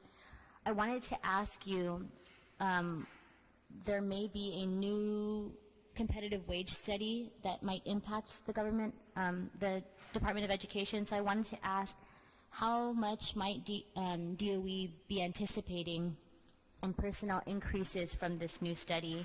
And if you can maybe discuss any problems implementing the CWA for 2014.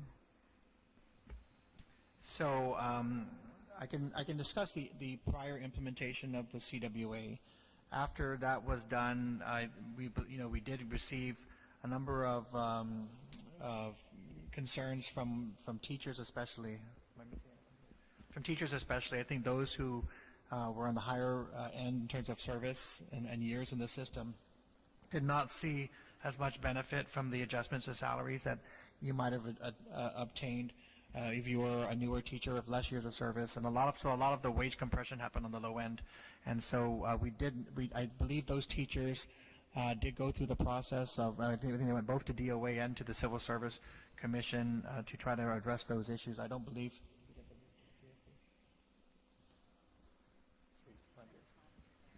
Yeah, I don't believe they received a resolution from CSC. I believe there was some issue about jurisdiction and authority and so forth. And I don't believe DOA responded with any resolution yet either. So I do know that if there is a CWA reconsideration, you're going to have the same concerns, perhaps even by some administrators who were teachers and also got impacted. So I would hope very much that we would be involved with DOE in that study and in the in that preparation, because there are different ways in which our employees, our employees are different, in certain ways that need to be accounted for and addressed before it's implemented. Okay, thank you. And I don't mean to beat a dead horse, but I just really want to make sure that, we mentioned before that the board has gone to Adelaide to try to recover some of the funds that were appropriated from last year, but we really want to just emphasize that that's so important, that we're doing our work here and we're really trying to get you what you need, and we want to encourage you to continue to advocate for yourselves in that respect. I know Mr. Atta initiated the conversation. Mr. Mendiola and I were there as well, and not just in trying to get the cash, was also just seeking overall support as well as this year. So I think that's an ongoing conversation, and we appreciate the sentiment of the legislature in that regard. Thank you. Can you confirm that Simon Sanchez High School repairs are unbudgeted and need additional appropriation? The work that the request that was put forward are pieces that are unbudgeted. That's that amount. So there was a list of priorities that were sent to the legislature, and those are what we're seeking additional funding for. Will increasing the maintenance budget in FY18 be too late for Simon Sanchez? It'll just require you to. So, if it were included in the FY18 budget, we'd have to look at what those might be. So, for instance, if we didn't get to the exterior painting, which is a continual issue, we might be able to do some of those issues. It just depends on how we get through the priority list. If we're unable, I think for us, for us, we were focused on classrooms first, as well as safety issues first, and then everything else is a matter of making sure that we don't run into other regulatory and safety issues that would impact our ability to open. So we're happy to talk and see what's available and work with you on that. Okay.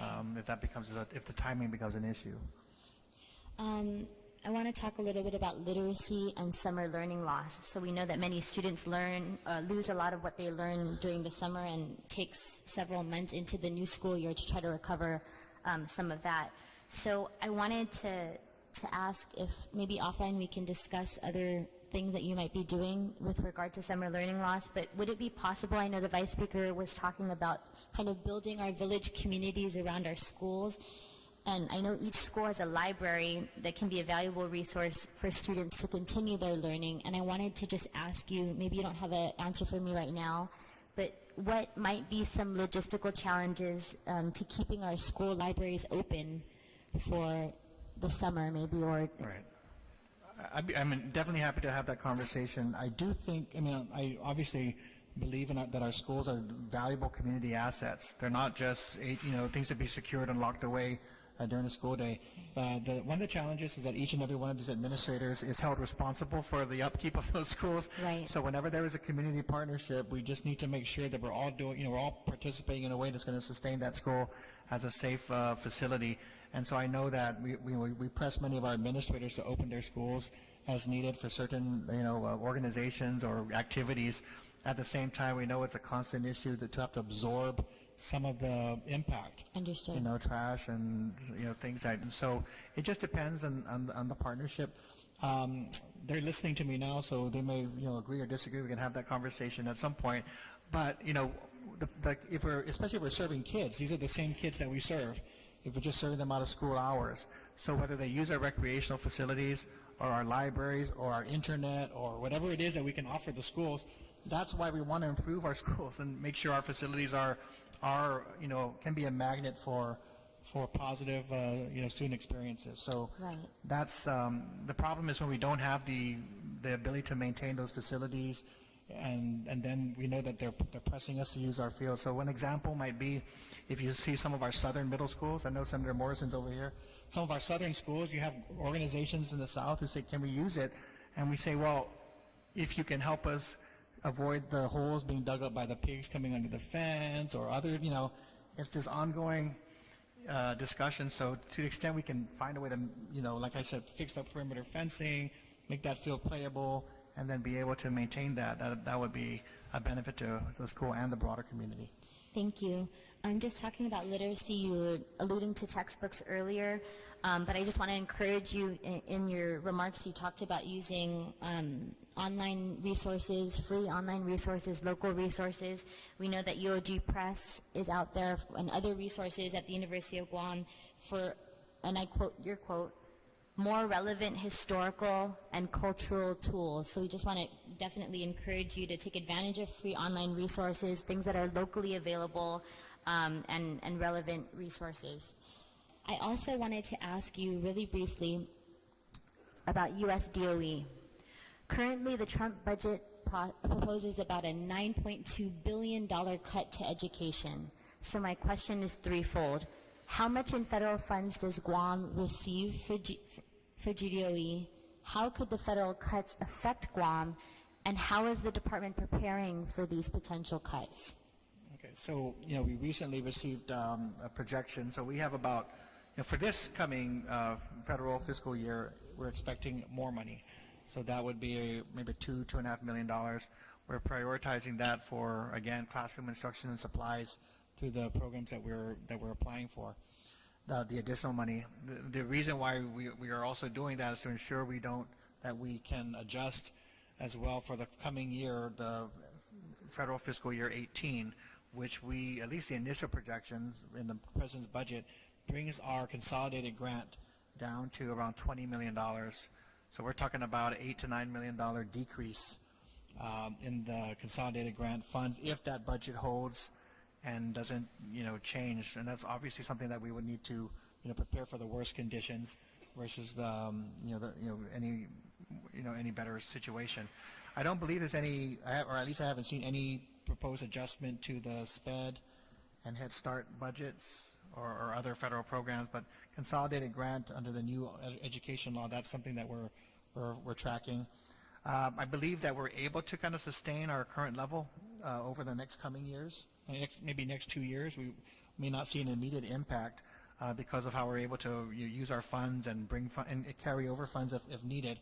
But by federal fiscal year 2019, we would need to make those adjustments happen. So we'll have 2 years to figure out how to adjust to that. But it is a significant difference. And lastly, I know that protecting our children both in school and outside of school from potential abuse is all paramount to us in this room. I want to ask, how does GDOE help in preventing child abuse, child physical and sexual abuse, in compliance with the law, as well as your adopted SOPs? So right now we are, when it comes to bullying and sexual harassment and so forth, we are completing training on the Board Policy 901. I mean, this week we are training district-wide to ensure that everyone's aware and in compliance and understands our role. I think our administrators can vouch for themselves. They're very, very sensitive to any issues related to any types of abuse or mistreatment of children, and we're very quick to make use of the resources available, whether it's Child Protective Services, law enforcement, and so forth. So we have SOPs that we can provide to demonstrate what we have on the books in terms of our protocols, and we'd be happy to send you how often, the frequency of training and that we provide. Now, you're looking at the people who are carrying it out mostly, division heads, but also our administrators, and I'm telling you, for all of them, They understand their responsibility. They're made aware of it every year to anything that changes or improvements that can be made. But they're they take that responsibility very seriously. So, and I think in the most part they err on the side of caution versus trying to figure out everything. They'll err on the side of caution, make the calls, and then we'll take care of it after that. Right. So I definitely want to thank again everyone in this room and all the people that you represent that do this work for us, not just to help our children to succeed in the future, but to make sure that they're protected in our schools and in our communities. So Sujos Mahasi, thank you so much, Mr. Superintendent, and to the board. We appreciate you being here with us, and I look forward to our continued collaboration, hopefully working together to serve our students. Oh, yes, Mrs. G. Thank you, Senator Lee. Just going back, as you talk about abuse of the students, our students, we have a board policy 409, and that has been completed. And I understand from Mr. Anderson that the SOP also has been updated to be in line with the board policy 409. Board policy 901 are for the employees. But as chair of that committee, I have not been informed whether the SOP for 901 for employees has been completed. But we have already those policies that the board was able to adopt and approve on January 2017. So it's there. It's just a matter of them that as administrators, they should familiarize themselves on the 409, because it really is the reporting, the process, the procedure if a student has been, abused, harassed, bullied. So it's no excuse that the administrators don't know that. Thank you. Thank you, Senator Lee. Does any of my colleagues have any more questions? If not, I have a whole bunch of questions, but I'm not going to go through this. I was asked by my colleagues to invite any of the principals that would like to testify. Do any of you principals want to say anything? And if not, I know the superintendent is going to say thank you. But but if anybody does want to speak on behalf of your school or your district, you're welcome to. Okay, none. All right. I only have a few items. I'm not going to really ask you a question. It's just something you need to take a look at for the board and the superintendent. You've got the high-risk folks there. You're paying $3.3 million. Has there been an audit yet to determine that they're worth the bang for the money we're paying? I'm just curious. You just need to look into that and be able to give us a report. I'm looking at the executive budget, and I'm looking at your budget. It doesn't identify the over $12 million for charter schools. I will be asking the chair on the budget and adjudication, the speaker, that maybe we'll hold a separate budget hearing for them. And I'll even ask him if he can, even though the law said it comes out of DOE, we've tried to figure out a way how to separate it from DOE. Okay? The other one was my colleague, Senator Nicholas, brought up the unfunded liability. Maybe we need to really take a look, and you need to identify in your budget what is the unfunded, so that we really know what are we paying, what are we investing in. And maybe, if possible, in the budget, we can separate all the unfunded liability in one line, and that everybody on all the agencies can actually see what they're really going to get. Because, it's like a ghost there for everybody. All right? The other one, Sodexo, that was brought up by Senator Nelson. I'm very concerned about Sodexo. Not really Sodexo, but I remember that when I was on the board, they were awarded the contract, and then when I left the board, they supposedly were not going to extend their contract, and then when they said that, they were supposed to exit out, but then they rebid. I think that you folks got to take a look at how you're doing your procurement, okay? They brought about the nurses. You may want to consider nurses versus medics, EMT, or follow what's happening in the mainland. They have like one nurse for 3 or 4 schools per district. Just take a look at it before you get the Nurses Association coming after you guys, okay? Gaming funds, Talling, you mentioned you're not getting any money because you don't have any invoice. How much money is in the gaming fund that you could get? That's 33%. Do you know how much that is? Because I can find out from revenue and tax, but how much is supposed to be there available for you? Your microphone, Talling, needs to be turned on. About Sorry. 20-some thousand? I believe 600,000? Oh, that's even a lot more.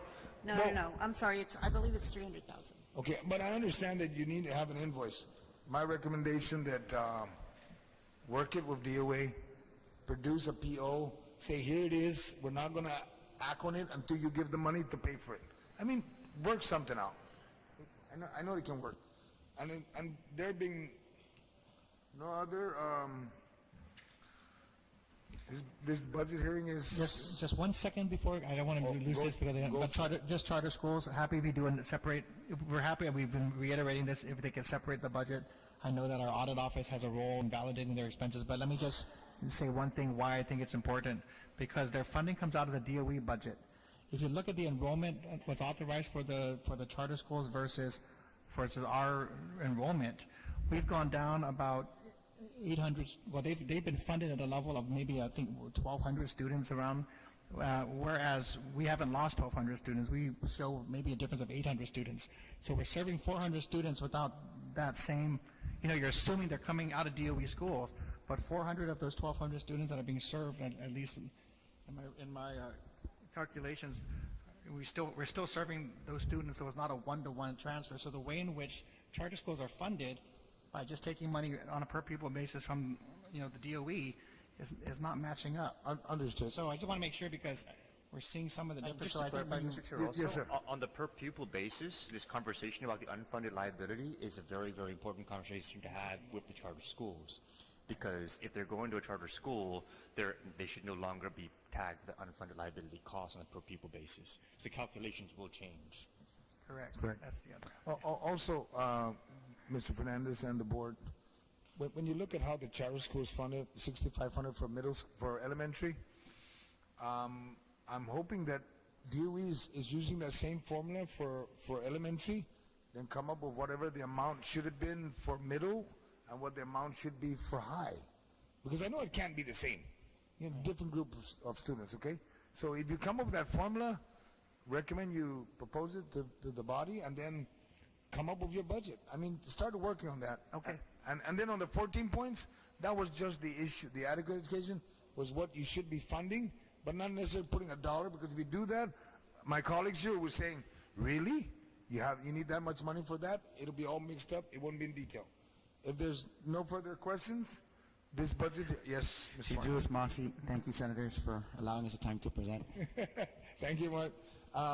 Since there are no other questions, this budget hearing has concluded with the Department of Education. Then it's now recessed until Tuesday, June 13 at 10 o'clock, when we will meet with the Department of Public Works. Thank you.